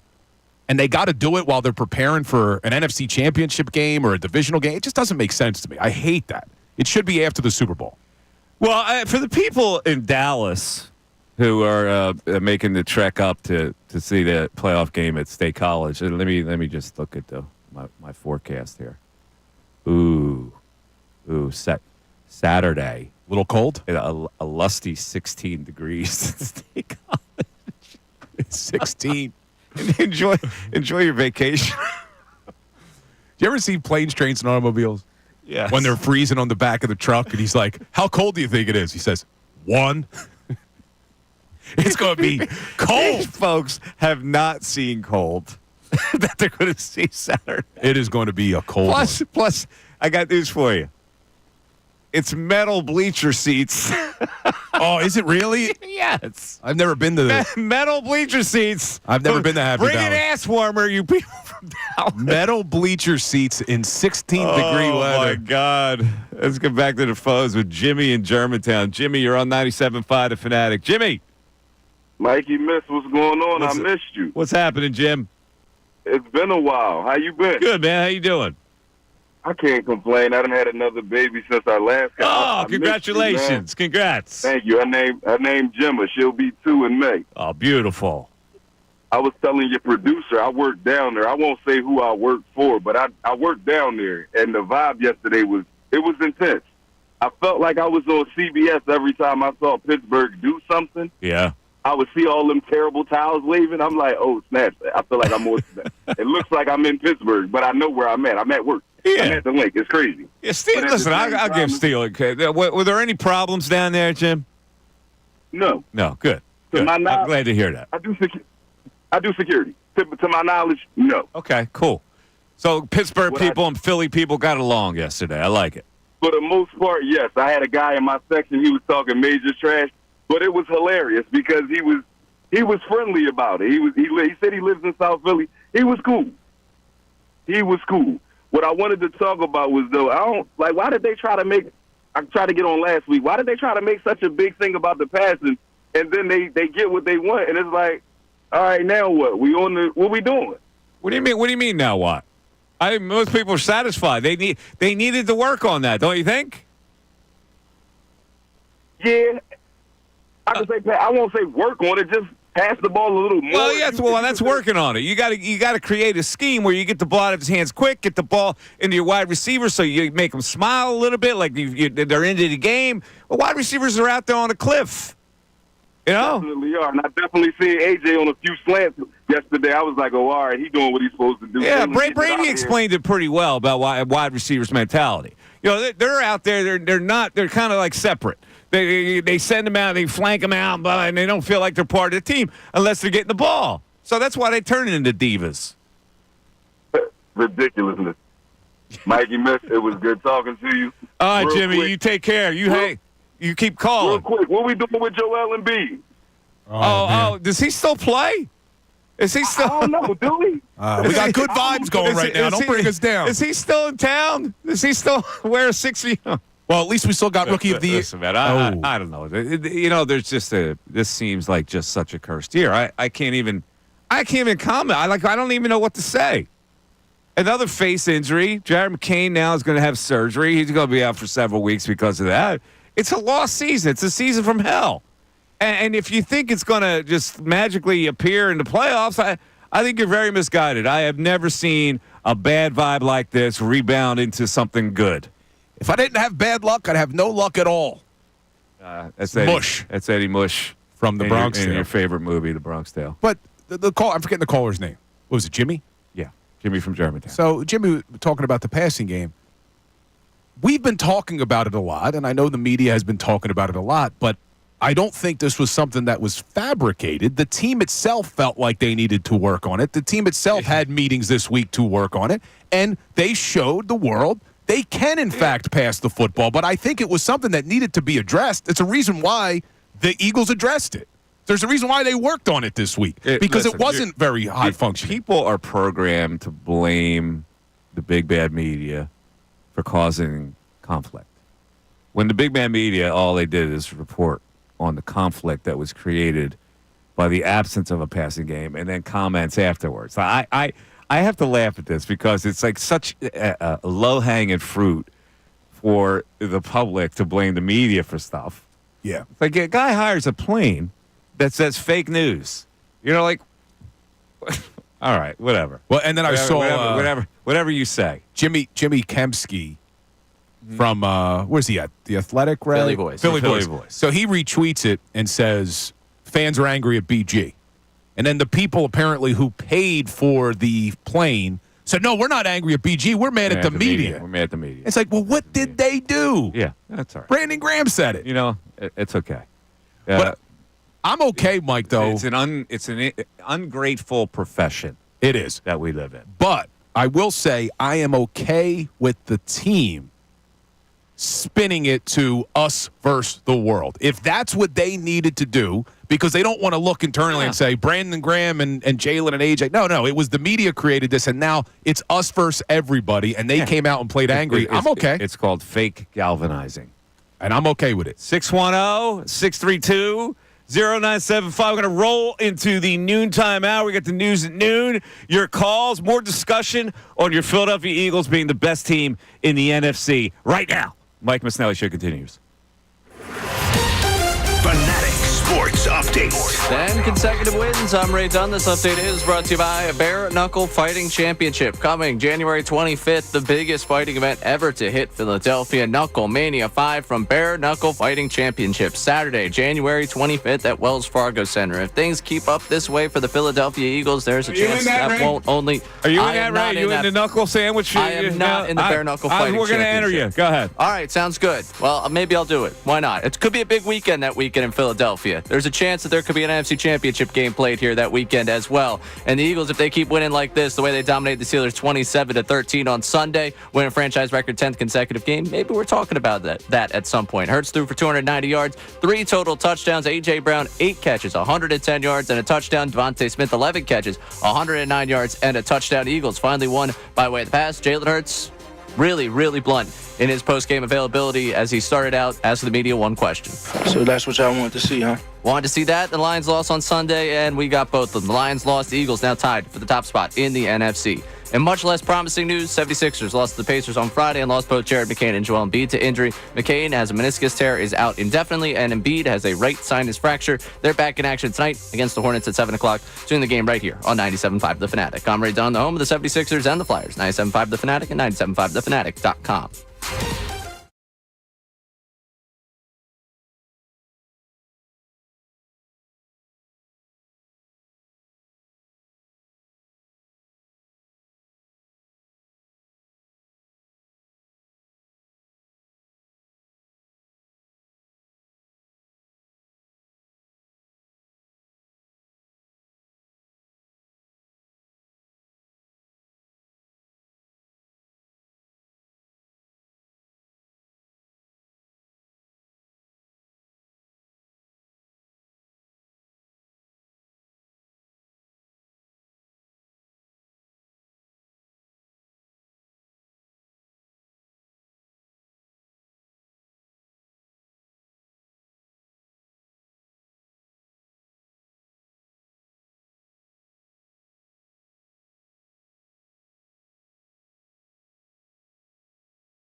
of the Mike Missanelli Show. It's brought to you by Service First Heating and Air Conditioning. 0% financing for 72 months. $500 rebate when you purchase a complete heating and cooling system from Service First. Learn more at servicefirsthvac.com. All right, we're going to get back to our Eagle chat because, let's face it, it's buzzing right now after that victory with the Bills. I don't see another loss on the Eagles' schedule. Conversely, the Lions and the Vikings, if they don't lose, well, one of them has to lose. They play each other.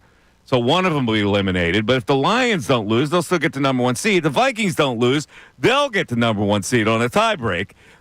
Either way, you think that the Eagles going to either Minnesota or Detroit for an NFC title game is going to hamper what this team is right now? I don't think so. But we'll get back to that discussion in a second. Right now, it's time for the news at noon. There's a whole lot going on in this world. It's time to catch up.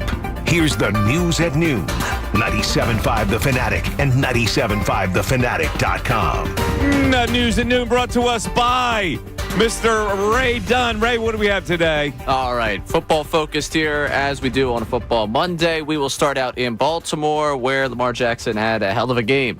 He was asked post-game about a specific run he had in the game. The answer a little bit cheeky. All right, so look, they was asking me that. So I'm like, I felt like wind was touching my butt, so I was trying to keep my tights up for real. For like the tights just like got a little loose or something. I don't know. So I was like just trying to keep my pants up. That's all it was. It was too cold out there. Star quarterback Lamar Jackson nearly running out of his pants against the Giants. He made the juke while he's pulling him up. It was pretty impressive, Mike. God. He does it all. Yes, he does. I don't have anything to say about that. Nothing to say to that one? No, I'm speechless. Well, I imagine this one you're going to be speechless too as well because, of course, we already covered what happened in that Lions-Bills game, and Bill got to celebrate the fact that Dan Campbell called that onside kick. Well, Teron Johnson was the guy that received that onside kick for the Bills, and he was asked post-game the big question, what's it like to be at the bottom of that scrum? A lot of pulling, a lot of pinching, putting fingers where they're not supposed to be, all that stuff. So, I mean, we did a good job. Just did a good job on that play.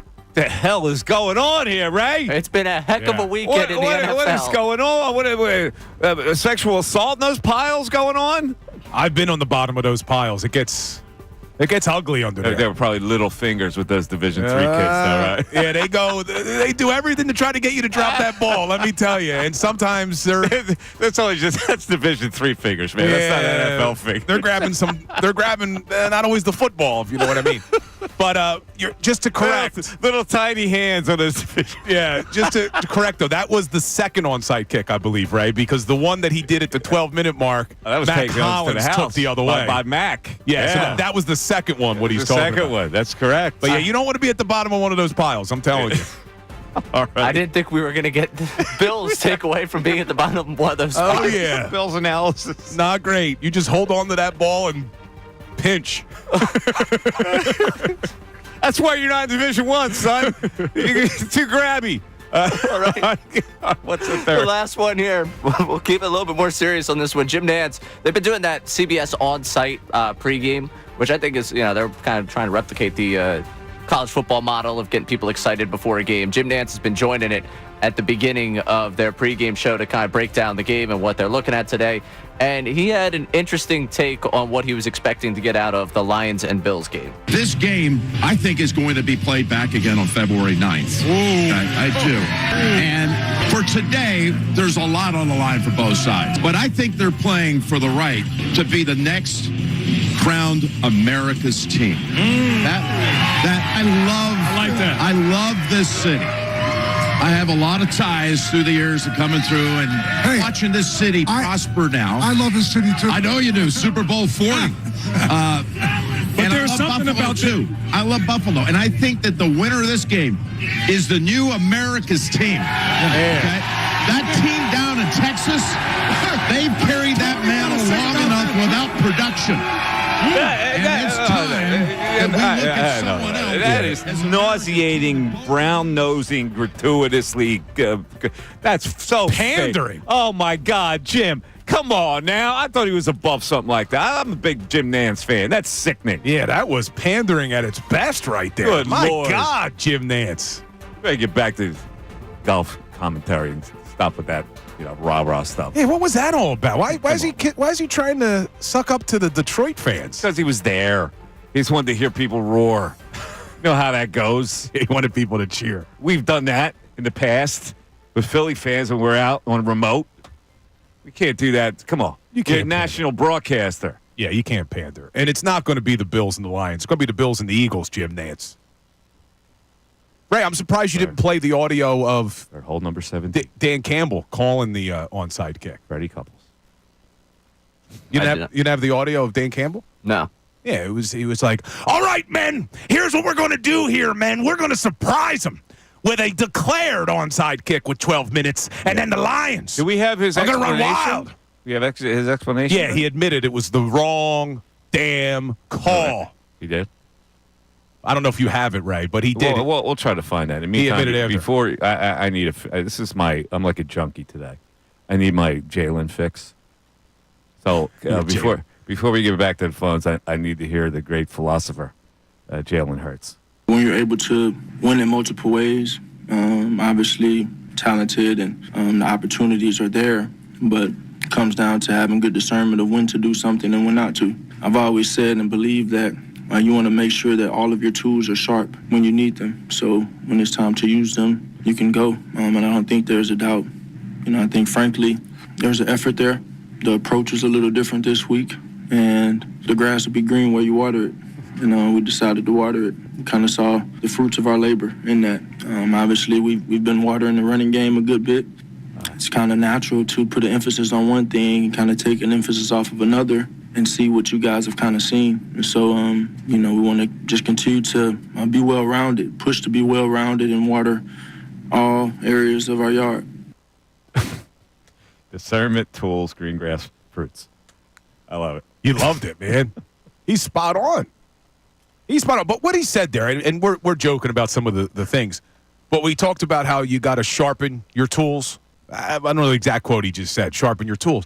Yeah, make sure all your tools are sharp. Make sure all your tools are sharp. Before you do work. But this was my point over the last couple of weeks, is I just wanted to see the passing game be sharpened. And that's exactly what the Philadelphia Eagles did. This was needed. And it's not just media-driven. A.J. Brown said we need to work on passing for a reason. You look for things that could derail a Super Bowl run. And now there should not be any questions. We know they can run the football. We know they can pass. We know they have a good defense. We know Jake Elliott is hopefully back. He makes, 6 kicks yesterday, even though one of them didn't count. 6 kicks yesterday. And now big news, Mike, that I just saw thanks to our behind-the-scenes guy, Brandon. David Montgomery, running back for the Detroit Lions, may be out for the season. They're cooked. Things keep getting worse. They're crumbling, man. They're crumbling. There's no way you can look at that team right now and say they're better than the Eagles. Mid-season, maybe. Not now. But that is, we know they have the struggles on defense or giving up a lot of points. As good as Jahmyr Gibbs is, they need David Montgomery. He's that change of pace back for them. They peaked at the wrong time. The Detroit Lions were the Philadelphia Phillies of the NFL this year. You peaked at the wrong time. They didn't make a good enough trade at the deadline. Well, they did. They got who'd they get? They got that defensive end. Austin Hayes. No, and we're not even talking about the Phillies because Dave Dombrowski so far this offseason is reminiscent of all of his deadline moves. Uninspiring, Mike. Uninspiring right now, the Philadelphia Phillies. But at least we got the Eagles, and we got the Flyers. They're going to be a playoff team, Ray. Ray, should we? They just lost. Should we hit it? I know. That's why we can't there's really no hit horn. We can't hit it. Can't play the horn after they lost to the Wild. Yeah, they Seemed lost. like he was asking for it. The Wild has their own Russian. They got their own Russian Wild. I was watching that game a little bit. Look at you watching hockey now. They're wearing the North Stars unis, right? They were. It was pretty cool, actually, the uniforms. When I was a big Fly fan back in the day, the North Stars had a goalie named, you can check this on me, Cesar Montiago. Cesar Maniago, his name was. A hockey player? Yeah, Cesar Maniago was their goaltender for the Minnesota North Stars with Bill Goldsworthy. Yes. Am I right? Cesar Maniago. Cesar Maniago. A Canadian former professional hockey I don't know anything goaltender. about hockey. Come on. Hockey's in my blood, folks. Wow. 610-632-0975. Mike Missanelli Show continues. Your calls are coming up. Don't go anywhere.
On the Mike Missanelli Show.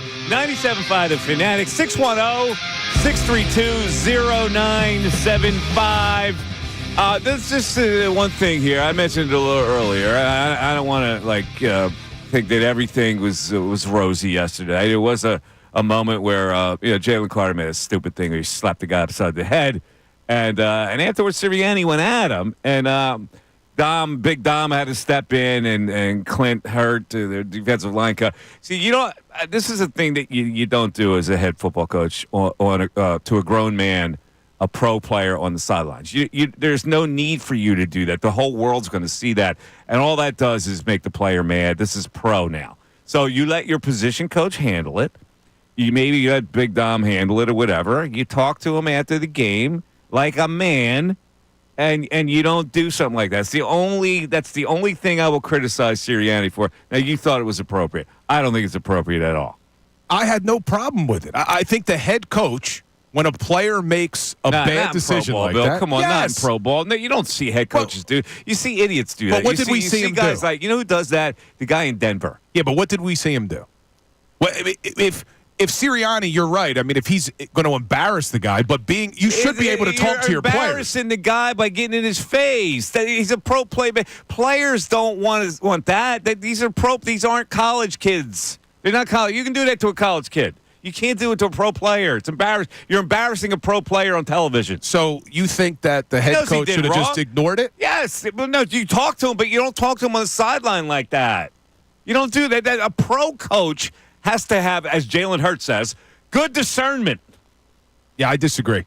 I think people are letting their opinions of Sirianni cloud it. No, it's not. If it was Mike Tomlin, people would Mike have a problem. Has a little more. It's still wrong, but Mike Tomlin has a little more clout to the point where he's not going to get criticized for it because he's earned his stripes in the league. But Sirianni still hasn't really earned his stripes. He still has that brattiness about him that people look at. So you can't enhance that. But you're saying that Tomlin has more clout, and Tomlin has been doing this a lot longer. People respect him more, than they do Sirianni. Let's face it. Why?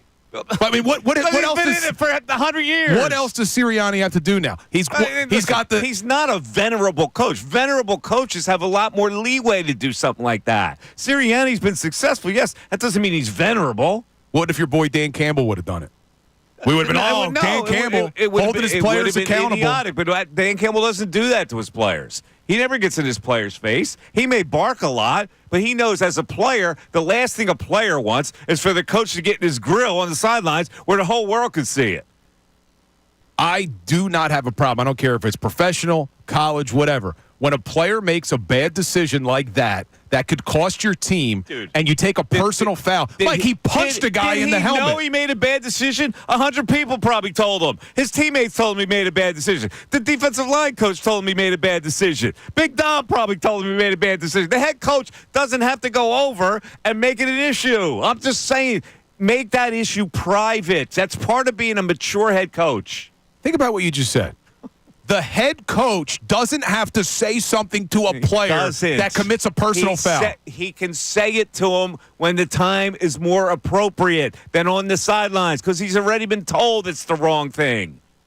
I had no problem with it, and I thought Sirianni's explanation, because he was asked about it, at his press conference, and I thought his explanation was perfect. All that does is get the player mad at you. You see what he did? He waved him. He went, He gave him like, get away type of situation. And so did Big Dom, by the way. Said to Sirianni, get away. Let's go to Carlos in Savannah. Carlos, you're on 97.5 The Fanatic. Carlos. Hey, what's going on, guys? What's up, Carlos? How you doing? All right. Happy Victory Monday. Listen, I got a confession. I was kind of skeptical and worried of going into this game because I knew that amid, the controversy, that they was going to go to the air. They was going to do some passing. And I kind of forgot, because I've been in Saquon Barkley vision. I had tunnel vision in Saquon Barkley in the running game for a few games now. But yesterday's game, man, it made me realize that it's still there. It never went anywhere. You know what I'm saying? They do it worked yesterday. It was obvious what Pittsburgh was trying to do. They were saying they were daring them to throw the ball. They wanted to stop Barkley, and this is what we talked about. If a defense is capable of stopping Barkley, and he did rattle off a 21-yard gain, I think. But if they are capable of stopping him, well, then you've got to counter. They countered beautifully with short passes. They didn't have him hold on to the ball long to go for long patterns. And that's the thing. I said, go ahead and stack the box if you want. We dare you to stack the box if you want. But let me tell you guys a funny story real quick. I live in Savannah, Georgia, right? And I've never known, all these 13 years that I've been living down here, I never knew that we have a big fan base down here. So Saturday, I had took my kids, my 6-year-old twins, to the Christmas parade down here. So the weather down here in Savannah is pretty fair. I mean, we're talking about mid-December at 7:30 at night. I mean, we're talking like 60, 65-degree weather. So I was able to get away with the hoodie, my Eagles hoodie, and I brought my Noggin Boss, my oversized Eagles hat from Noggin Boss with me. So we're walking down there on River Street, man, to the parade, and all I hear is, "Go Birds." You know, we're speaking that universal language. Go Birds, go Birds. And I never knew that we had a big fan base down here. So my friend, my coworker, for all this time I knew this guy, he never invited me out to this bar the sports bar that he goes to. And I finally, went, okay? He's a Steelers fan. Come to find out, this place is full of Steelers fans. I didn't know I thought I was at a Georgia Tech game. You got them all. And listen, Savannah, did you guys rebound from the flood damage? Man, yeah, we're pretty good. We're pretty straight, man. I had to get a roof on my house. You know what I mean? Yeah, I know you guys got pounded. Well, listen, man, good. Carlos, thanks for calling. Thanks for listening down there. We appreciate it. Savannah's a cool town, man. You been to Savannah, Georgia? I've never been to Savannah. Cool town. It's like, you ever read the book or see the movie In the Garden of Good and Evil? No, I haven't seen that either. I know Ray has it's very trendy, horse-drawn carriages and architecture goes way back, and a great restaurant scene. They got he's talking about River Road, but they got destroyed by the hurricane. Oh, really? A lot of damage to Savannah, but it's a very cool coastal town. You created a little bit. The reason I was slightly distracted is because you created a little bit of a back and forth in the YouTube chat about whether Sirianni should have said something to Jalen Carter or not. And, it's really split, kind of people, how they feel. See, there was no video of it. We only get video after the fact, but we don't know what unfolded. So Carter could have been coming off the field. Sirianni could have said something to him, and if Carter clapped back, is Sirianni supposed to just ignore it as the head coach? Like, we don't know what happened. So for us to just assume, Sirianni shouldn't have talked to his player, I can't get there. He's the head coach of the football team. He barked at him. Pro players don't want to be barked at, okay? The assistant coach should handle a situation like that. And then afterwards, if you want to have a discussion with him, you do it in the locker room. But you don't need to... You're making an assumption. We don't know if he barked at him. Do you realize this is pro football? Yeah, but what are you saying? What would be considered a bark? So if Carter comes off the field, did it look like he barked? Like that was a situation where the head coach wanted to bark at him? We got the aftermath. We don't know what was said as Carter's coming off the field. So I can't believe that you can't give up on this. Well, in college, it's wholly appropriate in college. Grown men don't want that kind of thing. Right, now this is not me reporting. I'm making a hypothetical here. If Carter's coming off the field and the head coach says to him, "Jalen, you can't do that," and then Carter barks back, is Sirianni supposed to ignore it? Yes. No, come on. What is the point of getting into an argument with your player on the sidelines? Of course he might bark back. He's got that kind of personality. You ignore it, and then you deal with it later. This is not college. He's the head coach of the football team, man. Come on, man. 610-632-0975. Mike Missanelli Show continues. Fanatic Sports Update. 10 consecutive wins. I'm Ray Dunn. This update is brought to you by Groundworks, your expert for basement waterproofing and foundation repair since 1997. Book your free inspection at groundworks.com. The Eagles dominated the Steelers 27-13 on Sunday, winning a franchise record 10th consecutive game. Jalen Hurts threw for 290 yards. and had 3 total touchdowns. A.J. Brown had 8 catches for 110 yards and a touchdown. Devontae Smith also had 11 catches, 109 yards, and a touchdown. The Eagles finally winning through the air, and Jalen Hurts opened up his post-game availability with a simple question to the media. So that's what y'all wanted to see, huh? Of course, that's what everyone wanted to see, and everyone also wanted to see the Lions lose on Sunday. They did. The Eagles now tied for the top spot in the NFC.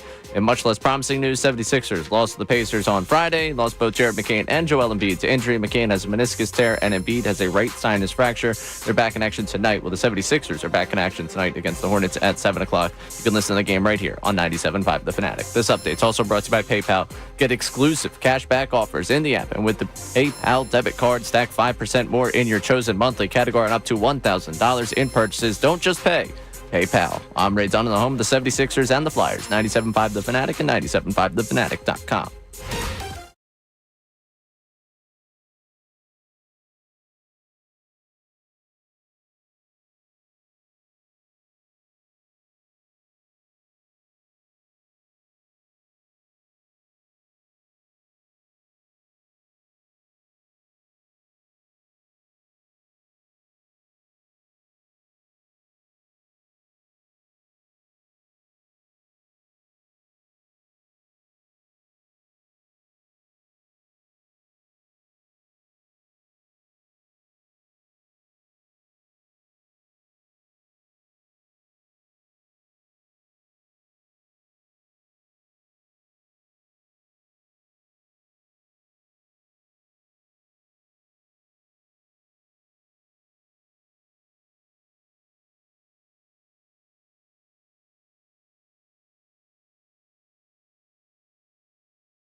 The Eagles firmly, in my view, entrenched themselves as the number one team in the NFC with that win yesterday. And considering what Detroit is going through, where they've got like 13 players on injured reserve now. So they're wilting, and they're not the same team. So it's just a matter of, and I'm not even that nervous about, even if the game is in Detroit, and we're looking at the Lions and the Vikings could still be the number one seed if they win out, and they would host the NFC title game. But Detroit doesn't scare me anymore there. The Vikings certainly don't scare me there. So they're in a good spot, man. They're in a good spot. And they reaffirmed their spot yesterday with a convincing win both offensively and defensively over the Pittsburgh Steelers. We looked for the passing game to be resurgent. It was craftily called by either the offensive coordinator and or the greatest coach who ever lived. So we're all good, Bill. I'm the smartest coach in the world. We're all good. We are all good. And I got to give a ton of credit, though, to QB1 because I have been very critical of his. The way Jalen Hurts handled last week, and I'm not usually – we joke about some of the things he says and he's a robot and all that, but the way he handled it. That's the funny thing that makes me chuckle. Yeah, the way he handled it, and then to come out, and he was clearly angry. He had clearly heard the noise, and then to perform that way, and then give us the mic drop of, that's what you all wanted to see, huh? So that's what y'all wanted to see, huh? You're damn right that's what I wanted to see, Jalen. And I don't have any concerns now. They have shown me that they can do whatever they want to do offensively, and you just mentioned it, defensively, with how good they are. Going to be a tough team to beat come January, a really tough team to beat. The 12 o'clock hour, by the way, it's brought to you by Service First Heating and Air Conditioning. Get 0% financing for 72 months. Get a $500 rebate when you purchase a complete heating and cooling system from Service First. Learn more at ServiceFirstHVAC.com. All right, let's go to the text board. We'll go back to the phones. We got some texts making fun of Bill.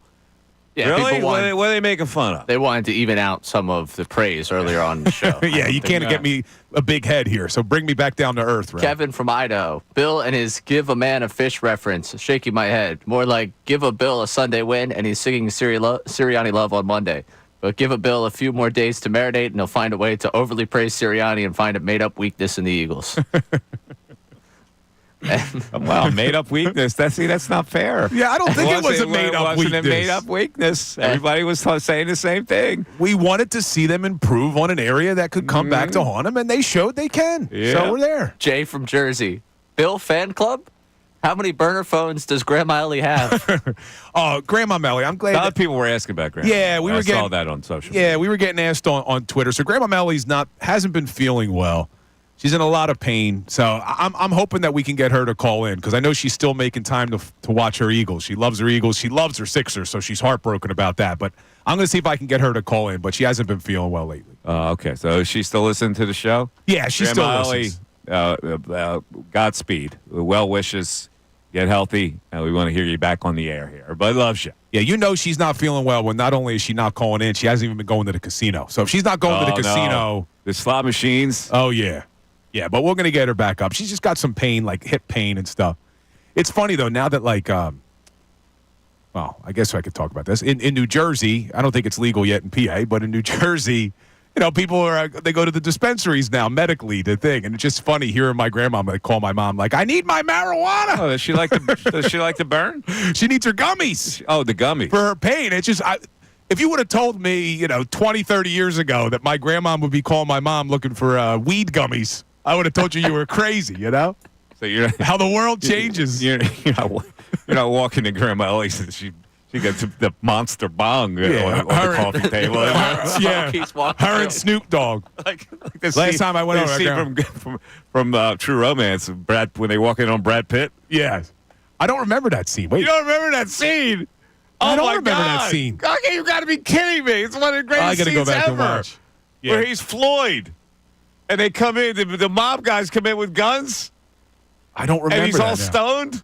Oh my God! And they're playing Soundgarden in the background. Oh, okay. I remember it. I gotta go back and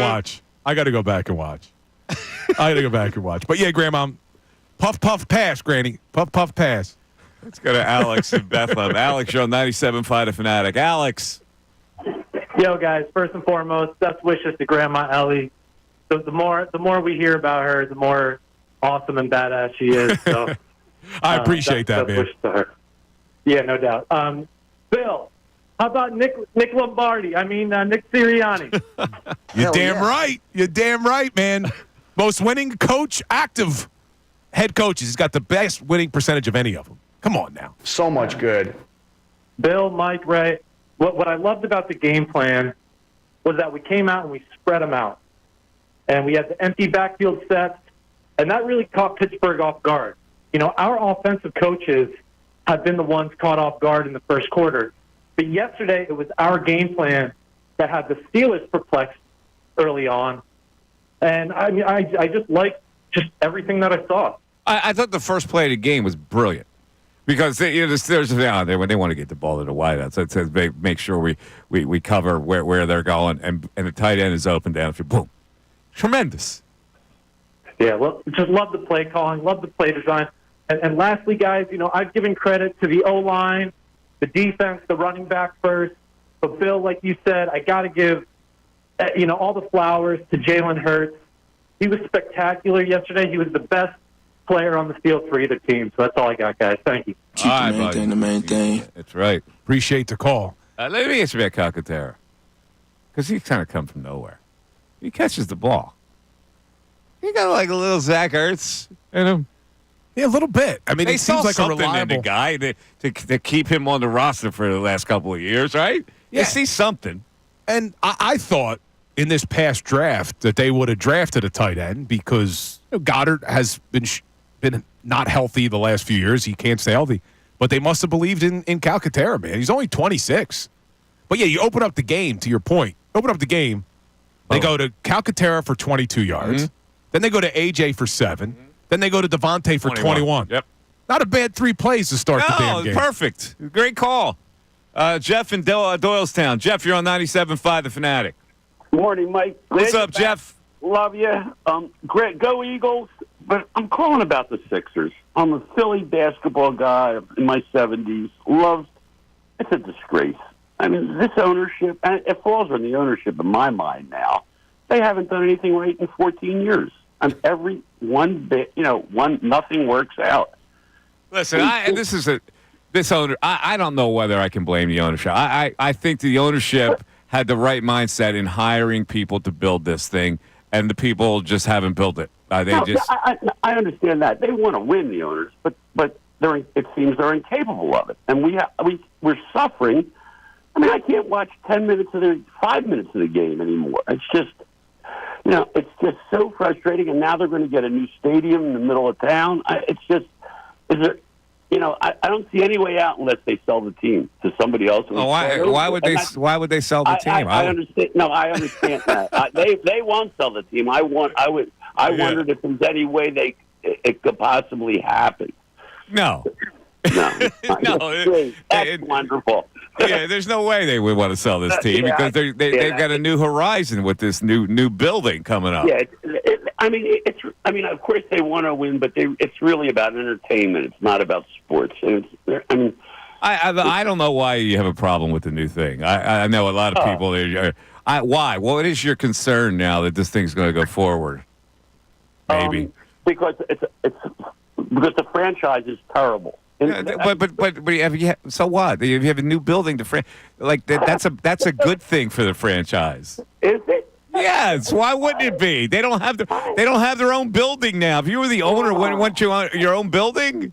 But I guess I'm not in love with this ownership people because of what the last. Well, I mean, you can't blame them for wanting their own building. No, and you can't blame them for Joel's fracture and McCain's MCL tear. I mean, this was here's where you can blame horrible him. luck. The Mike. mindset of the president of this organization, I don't believe has it right. I don't believe his philosophy right now is conducive to what wins in the NBA. When you load up on older role players, and I've said this for a long time, I was hinky about it from the jump. I was hinky about adding Paul George and crossing my fingers and hope this thing would work. You can't build a team based on hope and luck. Did you say you were hinky about it? Yes. And I'm not Sam hinky. I'm legit hinky about what the mindset is. When I look at all these franchises that have young energy, that's what you need. And you can't just tack guys together. And that's all they do is they tack people together. Look, we can debate the way they're building this team, but what happened on Friday the 13th, literally Friday the 13th, is just terrible luck, Mike. I mean, the sinus fracture, the MCL. I mean, come on, it's man. Beyond terrible luck now. This is an injury-prone player and an injury-prone franchise because they are now older players. Whether he gets his face broken and you think that's a whim, that's fine. The fact is that older players do not get healthier. McCain's not old, tearing his MCL. All right, well that's freak. Okay, I get that. That can happen to anybody. But the mindset, this hope, it was built on hope misguided hope instead of acumen. That's what I think about this franchise right now. All right, what are we doing here? This caller depressed me now. We won 10 games in a row on our football team. I can't do the Sixers right now. Listen, he brought it up. I can't do it. He brought it up. I'm exhausted. And we got more things to worry about with this team, and nobody's even talking about him now. I don't even know. Is it fun to go to the building anymore for people? I can't. I don't know. This is the problem. When you hit that wall where it's not fun to go to the building anymore because there's no excitement that they're going to actually do something. Well, at least you had. What are they right now? Tell me what they are. We don't know. And at least you thought you had a young rookie who could potentially win Rookie of the Year, and that would be a reason to go down to the Wells Fargo Center. But I don't know, Mike. I mean, listen, he's a nice player. Do you wake up and go, I can't wait to go down there and see Jared McCain? There doesn't have to be more than that. I don't know, man. It's Eagles are 12-2. Eagles are 12-2. We need the positivity. It's a sour taste in my mouth because I love the whole Sixer thing in this town, and I go, what is this? I've never seen a season like this. But the mindset was faulty. Let's go to Ish in Levittown. Ish, you're on 97.5 The Fanatic. Ish. Hey, Mike, how are you? What's up, Ish? Hey, Bill. Hey, Ray. Yeah, Mike, I don't know what's your love with Dave Campbell. Well, let's call him Mr. Campbell. I don't know what's your love with him. I don't have any love. I don't have any love for him. I think Bill has this, he's got this crazy hate for the guy. No, there's so much syrup in here right now about Dan Campbell. I care about the Lions. I worry about the Lions and Dan Campbell. I don't worry about what they do. Who cares? There's so much syrup I can make pancakes with them. But let's go on because Sirianni had a right to go over to Jalen Carter. You don't do that and hit somebody in the head that can cost a team a penalty. He's the head coach. He's not an assistant coach. Unfortunately, you're not analyzing the dynamic between pro players and college players. That's unfortunate. They have to be. You don't see it, Ish. I'm sorry. I know. Jalen Carter has a history of being undisciplined. Okay. I think Nick Sirianni had to come in with an iron hand and discipline him. Use that iron hand in the locker room. You don't use the iron hand on the sidelines to embarrass a player because that doesn't win you any points with anybody. Okay, I understand. No, I don't think you understand. Your whole call was not to understand. Stick to your guns, Ish. Come on. Tell me why you think that was good. I have two more things. Well, there was really no offense to it. He hit somebody in the head. I got to tell you, you're wrong. But besides let me ask you a question. Do you think Slay or some leader on that team wouldn't have said, dude? Right? You think somebody would have said that, teammate? Dude, you can't do that. Right? Sirianni's having. I can't. Okay, so in other words, then it becomes overkill when the head coach does it, when you're on the sidelines and it looks like there's something brewing. That doesn't do anybody any good. You got to be a mature head coach. You can't be a maniac like Kirby Smart in Georgia. I get it. All right. I get it. Yeah. Is it raining out there? Is Ray there? Yeah, he's here. Ray. Oh, come on, Ray. No punchline today, Ish. He zapped him. He zapped Ish. Ish was ready to deliver an insult. Oh, Ray. The people look forward to the insults to Ray. Ish, call back, Ish. No. See, I'm going to go in there and make sure he doesn't zap this is a little two-faced on Ish. Ish calls on the weekends. We're best buddies. Oh, really? Ish gets in front of his cool friends, Mike and Bill, and all of a sudden he's got something to say. I need you to keep that same energy all day, Ish. Oh, See, man. here's the problem. Because most people Well, their initial reaction was, yo, I like a coach who gets to the guy. You don't, in pro sports, that's the worst thing you can do. These guys have now gone to where the coach has the hammer in college to now you move forward. They don't want the hammer anymore. They're professionals. They want to be treated like professionals. You can't have an immature coach treating them like you're back in college. That's my problem with this. Whether Jalen Carter was wrong or not, you handle it a different way. But you're making assumptions that we don't know. We don't know. We caught the drama after the fact on the sidelines of the defensive line coach, Clint Hurt, and Big Dom telling Sirianni basically like, not right now, not right now. But we don't know when he's coming off the field what was said. We don't know if Jalen Carter clapped back. You don't know. It doesn't matter what Jalen Carter said. It doesn't matter. What do you win? If you're a coach, what is the payoff of you doing something like that? What's the pay? Tell me what it is. All right. Again, hypothetical. This is not a report because I don't know. But if Carter's coming off and Sirianni says to him, Jalen, you can't do that, and then Carter snaps back with something, don't you lose respect as a head coach if you just let him say something to you and you don't do anything? You turn to your defensive line coach and go, handle that. And then you move on and you coach the rest of the team as a CEO. And then afterwards, if you're in the locker room, you go, Jalen, come here. Don't do that. Don't show me up like that. I don't show you up. I have great respect for you. But you don't do it in purview here. You're also assuming that Nick Sirianni was going to embarrass him. He was going to go over and talk to him, and they're being separated. I just don't know why we're exploding this into he was going to publicly humiliate him. Why can't you just say, you know what, because I don't agree with it. The head coach shouldn't do that. Because what head coach would you respect by having a little spat with a player on the sidelines? It looks bad. All right, let's go back. It looks bad. You don't need to do it if there's a head coach. You're the guy in charge. Handle it some other way. So, for some reason, this just pops in my head of an example. I think it was Travis Kelce slammed his helmet down on the sidelines of a Chiefs game last year. And what did Andy Reid do? Nothing. No, he did. He went over to him, and he told him to pick up his damn helmet. Andy Reid did that because he's the head coach. He didn't react right away to it when he got a shove.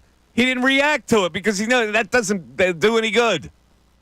I just think when we are saying the head coach should not address a player, then we have a bigger problem. Right, did you hear me say not address a player? I've said it 100 times. You address it, but not at that time. Is there a voice coming out? I'm just checking. Is a voice coming out? You did say that. Did you zap me? I did not zap you. My voice is still coming out, your voice, right? I still have your mic going. Okay. Bills as well. Things are so good today. I haven't reviewed Bill once. I know what you're saying. It's not college. I just can't believe that in the same sentence where you call Nick Sirianni the head coach, you're saying he should not talk to a player on the sidelines of a game when the player makes a decision that could have cost them this game. What did it lead to? It led to acrimony where two people had to step in. How does that help?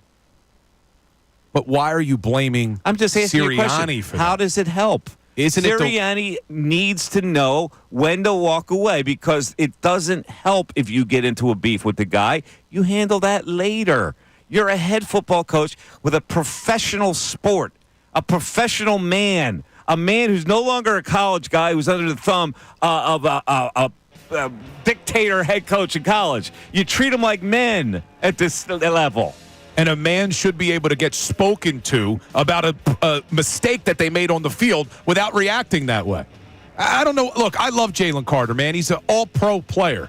He needs to be better in that moment, both on the field and on the sidelines. You won't have any flex when it comes to this Sirianni. Because he's the head coach. This Sirianni does nothing wrong. 610-632-0975. Back after this.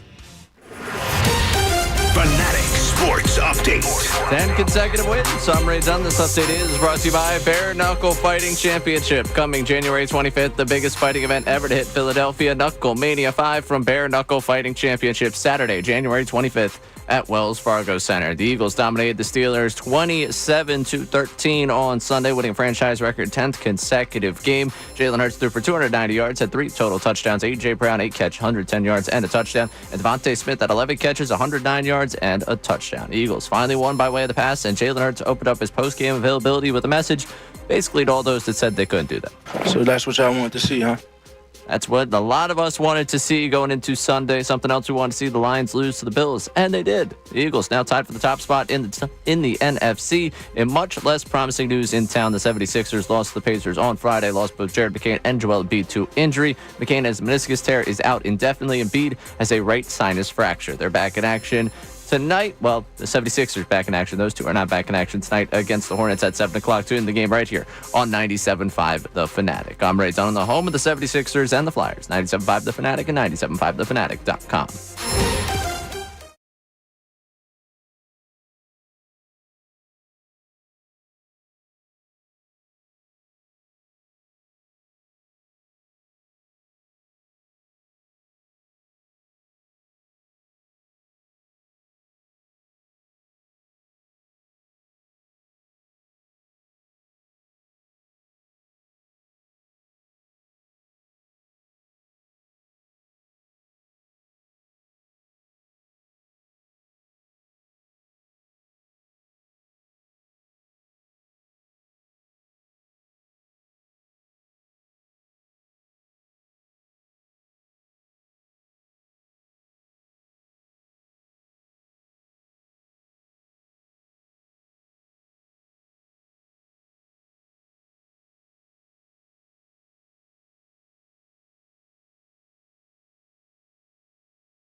Mike Missanelli Show has been holding court. There is no way that anybody could look at this conference and say that the Eagles are not the best football team in this conference. It took me a while to get there, and I kept paying attention. But now I go, they're better than Detroit. At this particular moment, they are better than the Lions no matter where they play them. I don't know what's going to happen, but it looks to me like the Eagles could certainly be the number one seed. And even if they're not the number one seed, there is no way that right now I'm concerned about them playing the Lions no matter where the game is for the NFC title to go to the Super Bowl. They're that good, folks. The Bill have been pleading their cases. That's what you all wanted to see, huh? Jalen says post-game, yes, Jalen, that's exactly what we wanted to see because we knew deep down you were capable of this. Oh, wait. We knew deep down you were capable of this. We weren't saying he was capable of this last week. Absolutely. I have defended this guy before, and I was critical of him to start the season over the last couple of weeks because I wanted more, and he gave it to us. An incredible performance by Jalen Hurts. But taking all of the drama last week that the team created, but flipping the script and making it an us versus the world message, and it galvanized the team. Whatever it takes, this team is legit. They have no weaknesses. No weaknesses, Mike, so you are spot on. They are the favorite to go to the Super Bowl.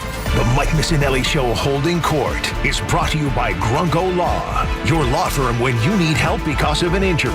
We treat every case like it's Dallas week. Pray for peace, prepare for trial. Now back to Mike Missanelli on 97.5 The Fanatic and 97.5thefanatic.com. Oh, it's the Mike Missanelli Show. It's the 1 o'clock hour of the Mike Missanelli Show on a day after the Eagles with another big statement game at home against the Pittsburgh Steelers.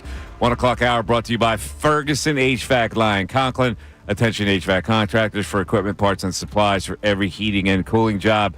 Visit one of Ferguson's county locations in Ben Salem, King of Prussia, Pennsauken, or Westchester. Football Monday. It is Football Monday. Yes, ladies and gentlemen, Football Monday. It's always nice to talk about an Eagle win, but this is a very special Eagle win because this, to me, this win puts them in the driver's seat for the number one seed. I think they're the best team in the NFC. In light of what's going on with the Detroit Lions, I don't think the Minnesota Vikings are as strong as the Eagles. I think you're going to see an NFC title game. Whether it's there or here, I think the Eagles are the better team right now. I think that proved yesterday. And yesterday, the head football coach that has been just scraped through the mud in this town, except for one individual who's to my left. Hell yeah. Who's been touting Nick Sirianni for all year. Just this inspiring post-game speech to his team in the locker room. Here it is. We're talking about tough, detailed together, right? That's a team. That's a team, all right? How long was it, Bob? 10:30. 10 minutes and 30 seconds on a 4-minute by the offense.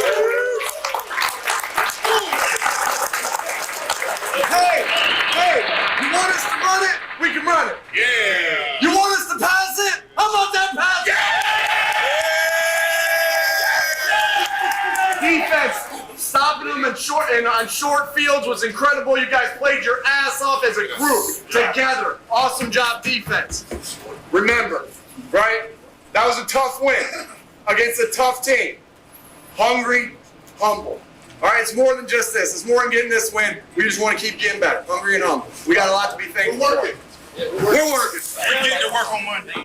There you go. Oh, man. I'm inspired. You know what I am, Mike? I'm hungry and humble. That's all. I'm just hungry and humble like Coach Sirianni. Oh. I'm nice and humble today. Even though the fans have tried to build me up today. We get a lot of texts supporting me. Oh, yeah. Mark from Collegeville, who we're going to get to next. He wants a statue, potentially. He wants a statue for you. I'm just going to keep it humble. That's all.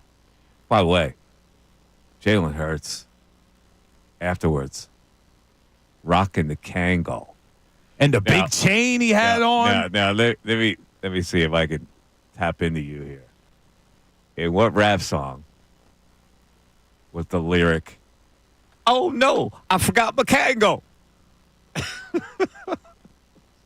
Oh, it's Slick Rick, isn't it? It is Slick Yes. Rick with Dougie Fresh, right? Yeah, how about that? Lottie Dottie, he liked the potty. We don't cause trouble. We don't bother nobody. That's right. That's yes. right. I washed off the soap and brushed my gold teeth. Used oil of Olay because my skin gets pale. Yeah. What else do you say? Then I got the file for my fingernails. I stepped out the house. I stopped short. Oh, no. I went back in. I forgot my Kango. Yes.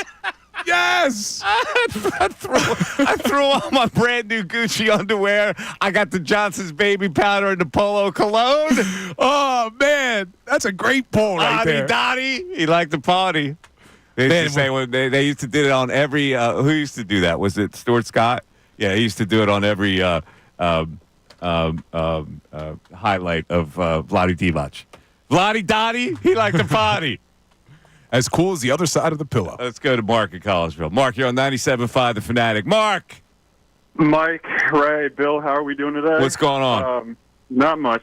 Just wanted to say I was a little bit worried about going to that game because if it was like the season that we were having, I know we had a couple games where we had like a long history of not winning. I think Cincinnati was like 18 years or something like that, and we had another game. So not that Pickens was playing, like when Pickens was declared not playing, I felt a little bit better. But, I thought that there was like one of those intangibles where it was like, based on the way we played the Panthers and what was going on during this week, I thought that there was possibly a chance that the Steelers, break their streak against the Eagles. But lo and behold, the genius of Nick Sirianni just happened to get us through that game, and Jalen played great, and the team played their asses off. And, I think we all have to, give a thanks to the man. I would call him the new answer because he's just carrying this team, this radio station, this team here between you and Ray, as it was like Allen Iverson back in 2001 with the Sixers. This guy, Bill Colarulo. Look at this. He steered the ship. We all had our skeptics, but, Bill knows football. He clearly knows football, and, Sirianni, got us through that game again, and, we're looking really good. So I say the statue needs to be built for Bill. I think you and Ray need to put Bill on your shoulders and parade him around the city, just like Rudy back in the movie. And I think if there was a Mount Rushmore, which needs to be built full of Bills, I think it would have to be, going on there would have to be, Bill Murray, Bill Walton, Bill Nye the Science Guy, and then Bill Colarulo, because Bill knows football. So, Well, you know what's funny about this? If we did have the statue, there was no way that anybody could mess up the statue because when it comes to a statue of Bill, ugly would work. It wouldn't be like Dwayne Wade. You go, hey, yeah, that's him. Yeah, what a shot. That looks like Bill, a bald guy with a beard. Any statue works. Don't worry, Mark. He's not bringing me down, man. Don't let him bring you down. You helped. You stuck to your guns, and we were, You could get a 5-year-old with a lump of Play-Doh and create the statue for Bill. So just remember, Mike. I know you're Mr. Miyagi in the radio station. You're the legend here and everything, but I think Bill has proved himself to essentially be, the next Karate Kid. I think. Yeah, except this, Mark. Let me just say this. Don't lose in the NFC title game. Yeah. That is true. So Mike's my Mr. Miyagi. I like it. But if they do win it, which I'm feeling very good about, I think, when we had that parade, I think not only do the Eagles need to be celebrated down Broad Street again, but you and Ray are going to have to put Bill on your shoulders and parade him around through the city. I think we're going to consider doing that. People are asking if Mark's my cousin. I don't know who that was. But, Mark, I fully appreciate all the kind words. Close to my hometown right there. Yes. Collegeville, call it in. It's a smart town, Collegeville, PA. I couldn't carry around a bag of sunflower seeds in my condition right now, much less you. I'm not so sure you and Ray are the two that should be carrying me. But I'm telling you, man, the statue very easy to pull off. You could get Stevie Wonder to come in there. I do have to say, and it would look like we're coming up on. Ray told me this over the weekend. We're coming up on 100 shows shortly. Never in my wildest dreams that I think we'd have two separate callers ask for a Bill Colarulo statue before we hit 100 shows. So I feel pretty good today, Ray. On the Mount Rushmore of Bills, he leaves off Belichick for Colarulo. I mean, what are we doing here? Wait, Bill Nye was ahead of me? Yeah, Bill Nye definitely ahead of you. 1,000%. Listen, you got to do more than 100 shows before you get to Bill Nye status. Somebody on YouTube saying we need to Google Mark Colarulo to see if one exists because of Mark from Collegeville. I'm launching an investigation. Everyone I know in Collegeville. Listen, anyone else wants to call and demand a statue for me, I'm willing to listen. We'll talk to Beasley, see if they make that happen. I would say no. I don't even know what the point of his call was outside of me. I blacked out. Yeah. Drinking your own syrup over there. Yeah. Hungry and humble. Remember? Hungry and humble. We started the segment with that. We're going to go out and buy some new Gucci underwear now. Lordy Dotty. Let's go to Chris in Allentown. Chris, you're on 97.5 The Fanatic. Chris. Gentlemen, I'm loving the show, man. That last caller made me laugh. That was a great 2 minutes here, man. I love it. I called before Thanksgiving. I said the Detroit Lions were going to lose to the Packers, the Bills, and the Niners. Most of the Niners are definitely out. Obviously, they didn't lose to the Packers. But watching them play against the Bills, that was a tough opponent for them. I hope they lose 2 more games. I know there's only 3 left. I would love to see that NFC Championship game in Philadelphia at the Link.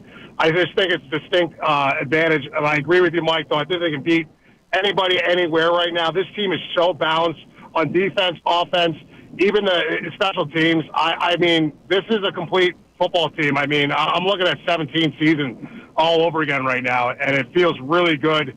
And I was very worried about Jalen Hurts and his throwing, and it just like the throwing, the hold on the ball way too long, scrambling out, taking unnecessary sacks all season long. What I saw last night was exactly what I needed to see to say that we are going to be playing in New Orleans. Chris, you raised a good point. And Bill said it a little earlier. What could go wrong for this team? Like, what could collapse? They're solid. They proved yesterday, okay, if they needed to throw the ball, they can throw it. As long as you scheme it up the right way, you can throw it if somebody's going to stop Saquon, which nobody can.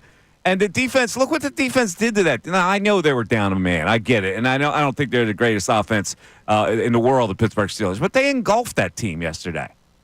Yeah, but Pickens isn't Randy Moss or Calvin Johnson. You know what I mean? Pickens is a good player, but he ain't A.J. Brown either. No, you think about it. They had one shot, the Steelers did. First of all, the Eagles gave them 2 turnovers. They couldn't do anything with it. Then they had the one shot down where they could have done something about it, and they give it up with a fumble, and that was the end.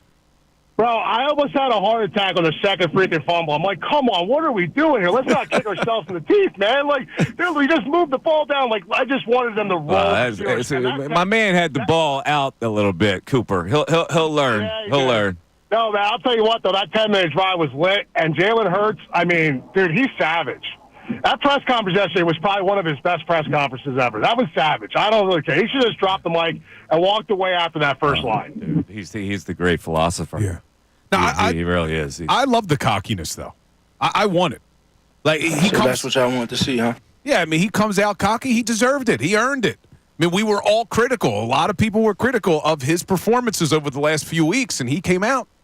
Man, I'm all for it. I love the Kangol hat, the big diamond chain, and he's cocky about it. If that's what it's going to take for them to win, I'm all for it, man. Bring it.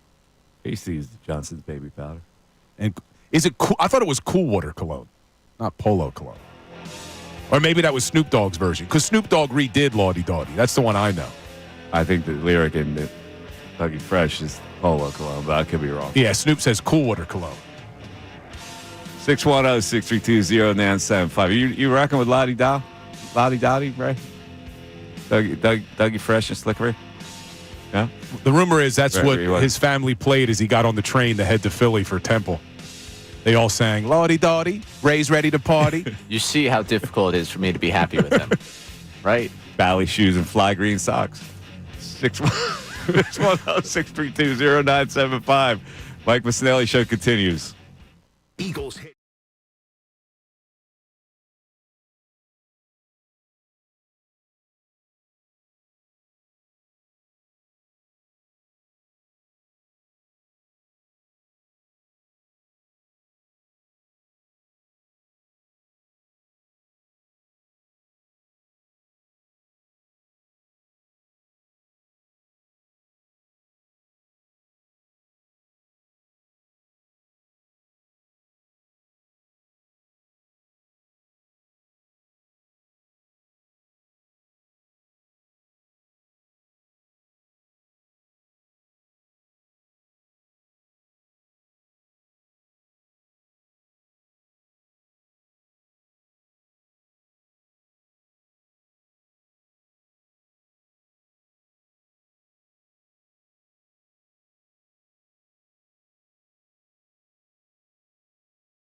Very interesting way. It's 1:20. Mike Missanelli Show. Football Monday brought to you by Pierce Phelps Bryant Heating and Air Conditioning. Visit nopaybryant.com. I take the train into the city tonight. Meet a couple of my mates. Have a little steak dinner. Celebrate a big win? The fellas from my homies. Little holiday dinner? Yeah, a little holiday. The guys get together. What's your go-to steak? Well, we're going to Capitol Grill tonight. I got to be honest with you. I think the Capitol Grill is tough to beat for a steak. Always consistent. Yep. That's what's nice about it. But what's your go-to now? Like, what kind of steak do you get? I usually get a New York strip. Bone in. See, they have at the Capitol Grill, usually have a bone-in ribeye. I'll get it cooked Pittsburgh medium. Oh, man. That's the way to go. You ever do a Pittsburgh? That's a bigger steak than I usually want, that ribeye. You ever try the Pittsburgh style? Yeah, but you like it real. You like the burnt and the rare inside. Well, that's why I go Pittsburgh medium, because normally a straight Pittsburgh, it's rare. Yeah. But I like when they put that charcoal. I like the char. Yeah, it's a pretty good. I'm a char man. But I like to take I'm rehearsing for the Sixers' new arena. Take the train in, get off at Suburban Station, walk in. You're now warming up? Yeah. For six years from now, or whenever it is? I like to take the train every now and then. Wait, when would it be? What's the ideal date that the Sixers arena would happen? 2032. Oh, my God. There's no chance I'll even... You got a lot of time left. I won't even be on this earth, much less at this radio station. What, in 8 years? You're only giving yourself 8 years to live? That's all I got, brother. Come on, man. That's all I got. I got bad genes when it comes to that. Bad genes. I think Mike Miss is going over 100. No, he's going to hit the century mark. Mike Miss will not get close to 100. Believe me. You better subtract at least 15 from that. Let me ask you this then. Yeah. Will you see an NBA championship while you're still on this earth for the 76ers? No, I will not, unfortunately. That's a depressing. Wow. Yeah. That's a depressing Way to take thing. a Victory Monday. Yeah, I just ruined the Victory Monday. I might see a Super Bowl, but I'm going to see it. Because look, this is going to have to be completely rebuilt again, right? So I don't know. Maybe at the tail end, I'll be in hospice or something. I don't know. Me and Jimmy Carter will be watching the game. Oh, I'm sorry. Yeah, I want to.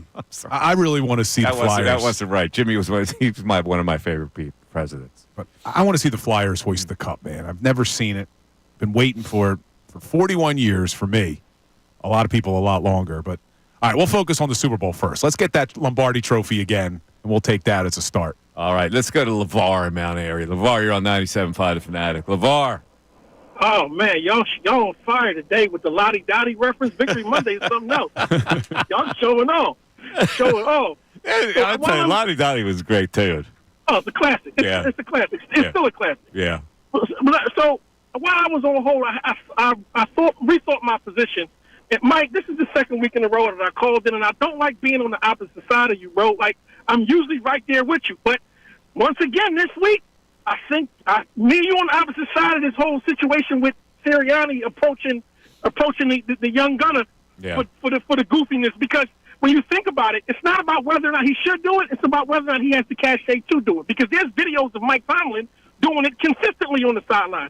I've seen videos of him approaching George Pickens, and even going back further than that, there's a video of him approaching Hayward for getting an unsportsmanlike conduct penalty, and he caught him as he was coming off the sideline, and he said, "Yo, listen, we are a collective, and what you just did was about you, and that was selfish, and you can't do that." Yeah, but here's the difference, LeVar. Tomlin has kind of a tougher guy rep. Then Sirianni came off as a child with a lot of stuff he was doing, so he doesn't have that rep yet. So that goes back to my point. Whether it's not about whether he should do it, it's whether or not he can do it. First of all, I don't agree with any pro coach doing it. It doesn't. Knowing pro players, they don't like it done. They don't like being embarrassed on the sidelines. They now have taken a leap from college to pro, and you should. What? I don't mean to cut you off, brother. Have you ever heard any of his players, Mike Tomlin's players, speak about him with anything other than reverence and respect? All right. Listen, I just don't like it. I don't think it's a pro coach. He does it consistently, and they love him for it. Oh, then he's the only one. Who else does it? Who else does it? Really? A pro coach, the one thing a pro coach wants to avoid is that kind of thing because the cameras are always on it. Yeah, I understand, but like Bill was saying, if you let it go now with these young guys, especially these millennials, But I'm not saying you don't let it go, LeVar. You just do it in a different time, in a different setting. Mm-hmm. You call him into the office and read the riot act. There's an old saying in the black community. It's on sight when I see you. Wherever you act up is where you're going to get it. Yeah, but we're not in the community. We're on the sideline, and he's a CEO of a football team, and it just looks bad, in my opinion. 610-632-0975. We got a suggestion on the Bill statue before we get to the break? What's the suggestion? Yeah, Jesse. Who should do it? Jesse in Allentown saying we should build a statue of Bill so we can blow it up at FanFest. Blow it up? Oh, man. See, oh, man. People can't let it go to Bill hate. Wait, the worst part of this, now. The worst part of it is, not the texter, that Ray puts on the board, good suggestion for the Bill statue. So Ray's on board with it. I'm all about entertainment. I'll You tell how many you, people Ray, would show up to It would be FanFest? very easy to craft for a sculptor. Do you think they'd be able to get the muscle tone correct? And see why I want it blown up? I mean, like, it takes 2 seconds to understand. It would be like you start with a blank cue ball type slab. Right, I'll tell you what. you put a little Elmer's and you throw some you cut some brushes off a broom and you slap that on there and then you fit it with a tight shirt. I got it, Ray. You're gonna need a lot of clay for this schnozzle, though. We got a better text. There's a better text coming in. Linda in Abington. That's my mother-in-law. That is correct. It is your mother-in-law. Bill, I was going to get you a hat for Christmas, but if you get a statue, no hat in the land will fit. They're ready. He already wears the 8.5. 610-632-0975. We're coming down the home stretch, folks. Enough of this tomfoolery. How do you feel about this squad now? I want to go down the stretch. I want people on the record. I want you on your record saying they're the best team in the NFC, and this is no problem with going to the Super Bowl. And forget about the jinx. You're not going to jinx them. Tell me how you feel. It's the Mike Missanelli Show continues. Fanatic Sports Update.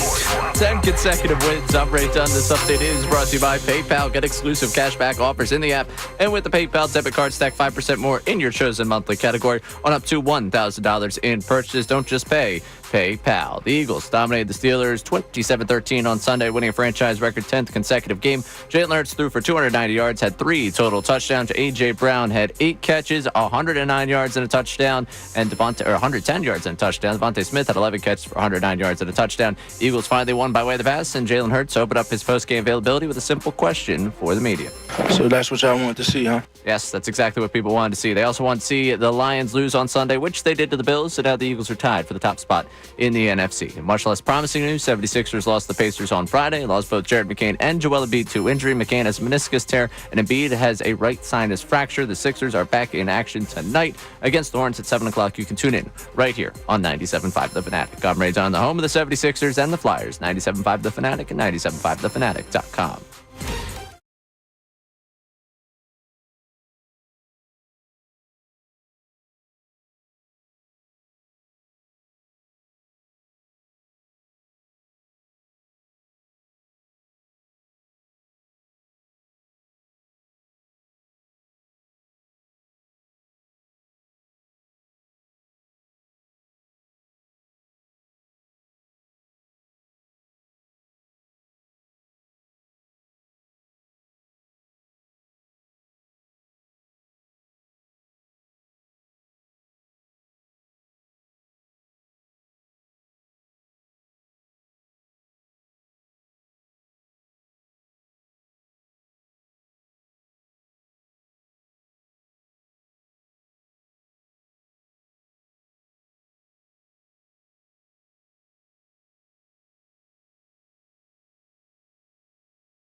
Joe, wow, what a game. What a win.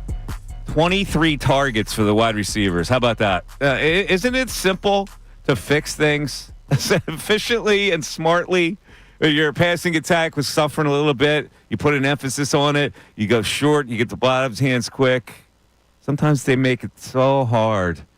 It wasn't hard yesterday. They had the right formula, and the Eagles now, to me, are the number one team in the NFC. You know, a lot of people always I was getting badgered yesterday because I didn't have the provincial comment about that helmet-to-helmet hit where Russell Wilson went down and Blankenship came over. And I know it's tough for a oncoming tackler to avoid a situation like that, but he did hit his head. And once that official looks at and sees the quarterback getting hit in the head, he's going to throw that flag. He's going to throw it. I'm going to give you you're not wrong, but I'm going to tell you what I hate about it. Really, if they're going to do this, I almost think that before the game, and this is a crazy rule that I came up with in my head, I think before the game, a team should have to declare whether or not they want their quarterback to be two-hand touch once they leave the pocket. Because teams like the Buffalo Bills with Josh Allen can decide, no, it's not two-hand touch for me, but if another team wants to do that, then it's two-hand touch when the quarterback leaves the pocket because it's becoming way too difficult on defenders. When you slide late, these guys are coming 100 miles an hour. I get it. Just make it two-hand touch then. But people are ignoring. Well, it wasn't a head. He got hit in the head. And this is why I don't get crazy about officials. People say, well, how come you're never bothered by officials? Because I go, it always evens out. Now, what evened out in that game official-wise? Well, the two personal foul calls on the Steelers. Yeah. Exactly, where the referee actually came out and said no punches were observed on the field. There was no video evidence of punches by the Eagles. Slay took a right hand and whacked them. And then Jalen Carter comes over, Quinyon Mitchell comes over. Exactly. So it all evens out. You can't, when something like that happens, you can't complain about the head thing. No, but it's the late slides that are a problem, and it wasn't just yesterday. It's throughout the NFL. They got to do something. It's too difficult on defenders.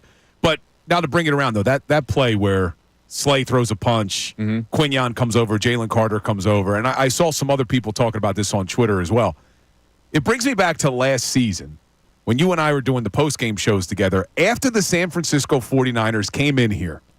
And they just dominated the Eagles. I mean, they talked smack for an entire year, and they came in here and they punched the Eagles in the mouth, and nobody looked like they cared. Slay didn't look like he wanted to tackle. This was when Seth Joyner talked about how they didn't look interested in tackling or any of that. Complete opposite yesterday. Pittsburgh comes in here, and they think they're going to try to bully you. They drive Slay into a wall well after the whistle outside of the end zone. And every single player responded. Every one of them. It's a different mentality with this football team, and I love it. So you're telling me that other teams wouldn't respond that way? The Eagles didn't last year. I guarantee you when they were in that collapse, when they were in that collapse last season, something like that would have happened. I don't think you would have had the same type of reaction. This team is together. I love it. All right. In any event, I know people don't want to look ahead because in this town, you even bought into it. I don't want to talk about a parade. I'm not talking about a parade. I'm talking about the actual games. Let's be logical about this now. The way it stands now, we're at the end of the season. So teams aren't going to change what they are at this particular moment. And right now, what the Eagles are, in my view, the best team in the NFC. The Lions have lost that mantle, but they're just banged up. They get 13 players in the injury reserve. So let's take it to the next step, because I asked you a little earlier, in a matchup in the Super Bowl with the Bills, who wins? And here's what I fear in that. And I know, talking about the Super Bowl, it's so far away. I get it. That quarterback can make plays that can beat you. Whether you think you're a better team than not, just like Mahomes last year, that guy is a nightmare. He is, but so is this Eagles defense. That's where I think, look, if you play 10 times Eagles-Bills, it's probably 5-5. But as good as Josh Allen is, as good as the Buffalo Bills offense has been, this Eagles defense has been equally as dominant. They are that good. And I think if you're going to have this Eagles offense going up against that Bills defense, Eagles are going to be able to score points. I don't think the Bills are putting up 40 points against this Eagles defense. The problem, like, you might be right about their defense holding that offense down. What you can't hold down is when that guy turns into a Pamplona bull and starts going crazy out of the pocket. That's what those kind of big plays are the ones that can kill you when he does that. They can, but you could have said the same thing about Lamar Jackson and the Baltimore Ravens offense, and that defense held the Ravens to 19 points. They held them to 206 passing. I mean, Lamar Jackson has a similar ability. I mean, he's not the bruiser that Josh Allen can be. But this defense, man, I'm not picking anybody going up against this defense. I think this defense has shown they'll shut down any style of offense, any way they want to play it. They're physical. They're aggressive. They're strong on the back end. They win in the trenches. The linebackers are good. That's why I'm picking this team to go to the Super Bowl. Go to the text board. We got a lot of texts we have to take care of here. Okay, go ahead. Yeah, you're right. We didn't bring this up. Who picked the Eagles last week? Who picked the Eagles in our Football Friday? Mike picked the Eagles. Mike said the Eagles would cover. I will stand on it. And you did not. What did the texter have to say? The texter just wanted to make sure that we acknowledge that while everyone's trying to build this statue of Bill, this is Joey from Downingtown. Has anyone mentioned that Bill picked the Steelers to win? Bill did pick the Steelers. I did. I will stand on it. I was dead wrong. I just thought, and I said this on the pregame show too, when you looked at the matchups, the Eagles had the advantage. But it just felt to me there was a reason why teams don't win 10 games in a row very often, and the Eagles had never done it. I thought they were due for a loss. They proved me wrong yesterday. What else do we have? All right. We want someone earlier on the show that wanted to let us know that they already had booked an Airbnb in New Orleans after the Dallas game. I read that guy's text. They've been on that wave for a while here. Well, I mean, as long as it's non-refundable, go ahead, book it right now. That would be a smart move. What is the cutoff date? Like, when would that become non-refundable? Because there's a certain point, right? See, I would think. Good question. I would think on Airbnb. You know what? I was going to say I would think that they would make it non-refundable, but they know they're going to be able to rent that out because that's true. As soon as the championship games, someone else will pick that up. As soon as the championship games end, they'll be able to rent that out probably for even more. Yeah, that's a good point. And then Scott from Reading checking in with us here. Mark me down. I'm down. Birds are best team in NFC and NFL. Elite at all levels of defense. Elite at almost everywhere on offense.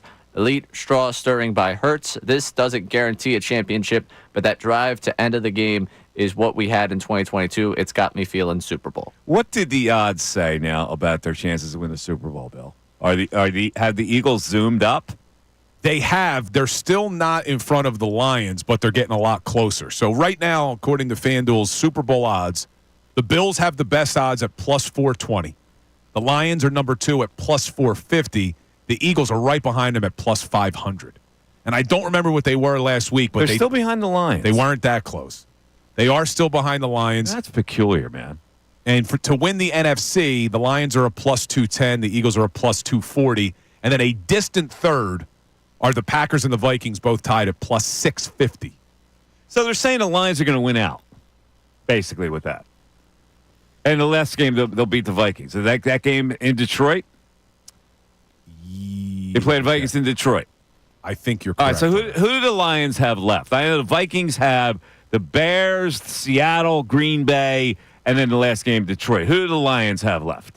Because they need to lose one more. Both of these teams need to lose one more. The perfect scenario is the Vikings lose one of those games that they play and then beat the Lions, right? And both of them will have knocked themselves out. We are massive Bears fans for the next 6 days. Yes. Tonight and next Sunday. Yeah, here's what you got. So you got for the Detroit Lions, they're at Chicago next week. All right, they'll win that. At San Francisco on a Monday night. Well, I don't know. The 49ers are just falling apart, so who knows? And then a short week, they come back and play the Vikings at home on Sunday. All right, so they'd have to win 2 games on the road in a row.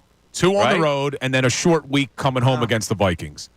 And then the Vikings are tonight against the Chicago Bears, at Seattle next week. That could be a tough game for them. Home against Green Bay, at Detroit. So the Vikings, I think they lose one of those two. Even if they beat the Bears tonight, they probably lose either at Seattle or home against Green Bay, I would think. And then hopefully they beat the Lions in the last week of the season. And the Eagles are sitting at home for the wild card round, assuming they take care of business. See, the Eagles have to take care of business as well. And I know we're assuming they win the next three, and they should, but you never know. I mean, all three are division games. It's not easy to sweep the division. That would mean the Eagles would go 6-0 in the division, right? Yeah. That's not an easy thing to do. When was the last time they did that? Did they do that in 2022? No. 2022, they lost to the Commanders. Did they do it in 2017? No, because they lost that last game of the season to the Cowboys. Yeah, so it's not an easy thing the to Nate do. Sudfeld game. It's going to be an interesting Nate. run. They wanted to play Nate ruined my friendship with Sal Palantonio. Oh, that was I blame Nate Sudfeld for that whole thing. Well, Doug Peterson just wanted to give him a chance. You know the story behind that? Well, I think I've told it before. But Sal had said on a national show that the Eagles were at fault for doing that and said the league should really launch an investigation that they put Nate in that game at that point, right? Yeah, because it was clear what they were doing. Yeah, and Sal and I were good buddies. So he happens to be like on the show that day. He was a regular guest on the show. And so it got all kinds of viral reaction that he said that on the Dan Patrick show earlier in the day. So I asked him about it, and he wasn't happy that I asked him and wound up hanging up on me and never talked to me since. You haven't spoken to him since? No, he has not spoken to me. You know what we need to do? We need to get Sirianni in a room with the two of you and get you guys to get along the way you did with Jalen Hurts and A.J. Brown. I mean, I don't understand why he reacted that way. Ray's got a good idea, though. If there's anyone that could idea. fix this relationship, it's Nick Sirianni. Hell yeah. Just set the culture of the I room. miss my buddy. He was my buddy. We used to hang out together. I mean, that's going to ruin a friendship. There's got to be more. Nate Sudfeld? That's it. It can't just be the Nate about Nate. Sudfeld thing. I just asked him the question. He hasn't talked to me since. And if I'm not mistaken, that led to – didn't that lead to the Eagles getting Devontae Smith? I don't remember that. Nate Sudfeld. Yeah. A bad. No, but I I sour think taste in my mouth for because reasons they beyond the fact that he went in the game. They threw that game essentially, which changed the draft order. Right. I can't. No, maybe not. Maybe not. Maybe it wasn't directly correlated to this Devontae Smith thing. Howie Roseman sacrificed your friendship with Sal Palantonio for a new era of excellence for the Eagles. Look, Howie Roseman for a second, because we're giving people are getting annoyed with the giving the flowers reference on YouTube. They're saying people say that too often, but we've been praising Sirianni, we've been praising Jalen Hurts, we've been praising this team. A caller called earlier to talk about how good and young this defense is. I'm shocked because one thing when you looked at Howie Roseman's history at drafting that he didn't draft well was young defensive talent. That was one of the things he still struggled with. Man, you look at the last three drafts, he's had an unbelievable run on young defensive talent from Jalen Carter, Nakobe Dean, Jordan Davis, obviously Quinion. The same man that was ripping Cooper Howie DeJean. for It's amazing, his man. defensive selections. Now you flopped all the way to the other side with absolutely no qualms. You just go from one to the other. Boom. I'm going to admit something that I was very wrong about. Nolan Smith. I was all for the draft pick when they made it. I thought he had a terrible rookie season. I didn't like what I saw from Nolan Smith in the preseason. I was ready to rule him out as a bust. Nolan Smith can play, man. Nolan Smith is turning out to be a great draft pick by Howie Roseman. All right, there it is, the last Bill apology of the day. And it is now time for what? It is time for closing arguments. Now, closing arguments on the Mike Missanelli Show. Brought to you by Lowenthal and Abrams Injury Attorneys. Injured in an accident, call 800-876-LAWYER or visit LowenthalAbrams.com. I mean, what can I say about the Philadelphia Eagles? They took a good team yesterday, took them apart, and stomped on them and never let them up for air. And I have evidence of that. In the second half, the Steelers had 2 possessions. They had 4 plays, 38 yards on one where they fumbled. Then they had 7 plays, 24 yards where they had the punt. Meanwhile, the Eagles, 13 plays, 21 plays that ate up 10 minutes, end of game. My point is, this team takes the opponent and just suffocates them by the end of the game. I've never seen anything like it. we're talking about the offense and how good that would be. And yes, they made adjustments and they had to revamp that passing game and they had to get that going and they made a direct effort to do that. And I laud them for that. But this defense, game after game after game, just stifles everybody. And when I look at what can beat the Eagles, I go, what, is the defense going to stop playing? Like, they are what they are right now. So I can't imagine anybody else in the NFC being stronger than the Philadelphia Eagles right now. And I'm not trying to be a homer. This is just you using your two eyeballs and seeing what's up. I think this team has to be going to the Super Bowl. Billy? Wow, I love hearing that coming out of your mouth, Michael Missanelli. Super Bowl, Mikey Miss says, and you're not wrong, and I mean it this time. You're not wrong, because I declared this team as a Super Bowl contender, but we had been talking about for a couple of weeks 3 areas where maybe you could see it coming back and haunting them in the worst possible time, the playoffs, where it's do or die. And those 3 areas were the passing game, the first quarter points, the kicking by Jake Elliott. Well, I think all 3 of those issues were answered, and they are no longer issues because the passing game, my God, Jalen Hurts, 25 of 32, 290, 2 touchdowns, 100 yards for both Devontae and A.J. Brown. Jake Elliott, perfect, and even 10 first-quarter points. What else could we ask for? All right. You got a dominant defense, I know what else I could ask for. Can I hear Jalen one more time before we get out of here? Just give me one more time, water in the grass. I need to hear it. Let it go on with my day. When you're able to win in multiple ways, obviously talented and the opportunities are there, but it comes down to having good discernment of when to do something and when not to. I've always said and believed that you want to make sure that all of your tools are sharp. Tools got to be sharp. So when it's time to use them, you can go. And I don't think there's a doubt. I think, frankly, there's an effort there. The approach is a little different this week. And the grass will be green where you water it. Grass will be green where you water it. We decided to water it. We kind of saw the fruits of our labor. Fruits of the labor. Obviously, we've been watering the running game a good bit. It's the kind of natural to put an emphasis on one thing and kind of take an emphasis off of another. Play-Doh. And see what you guys have kind of seen. And so, we want to just continue to be well-rounded, push to be well-rounded and water. Yeah, that's right. That's enough. That's enough. So the Greek philosopher Plato, and he's the Eagles philosopher, Play-Doh. How about that? All right, we'll talk to everybody tomorrow. Have a great rest of the day. Thanks for listening to Mike Missanelli Show. We'll talk to you tomorrow. Fanatic Sports Update.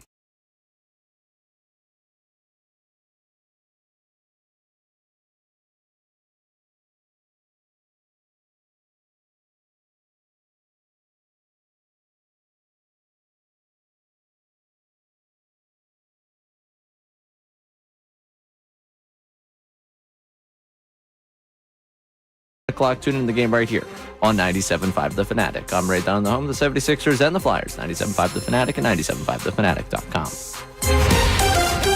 Andrew DeChambeau.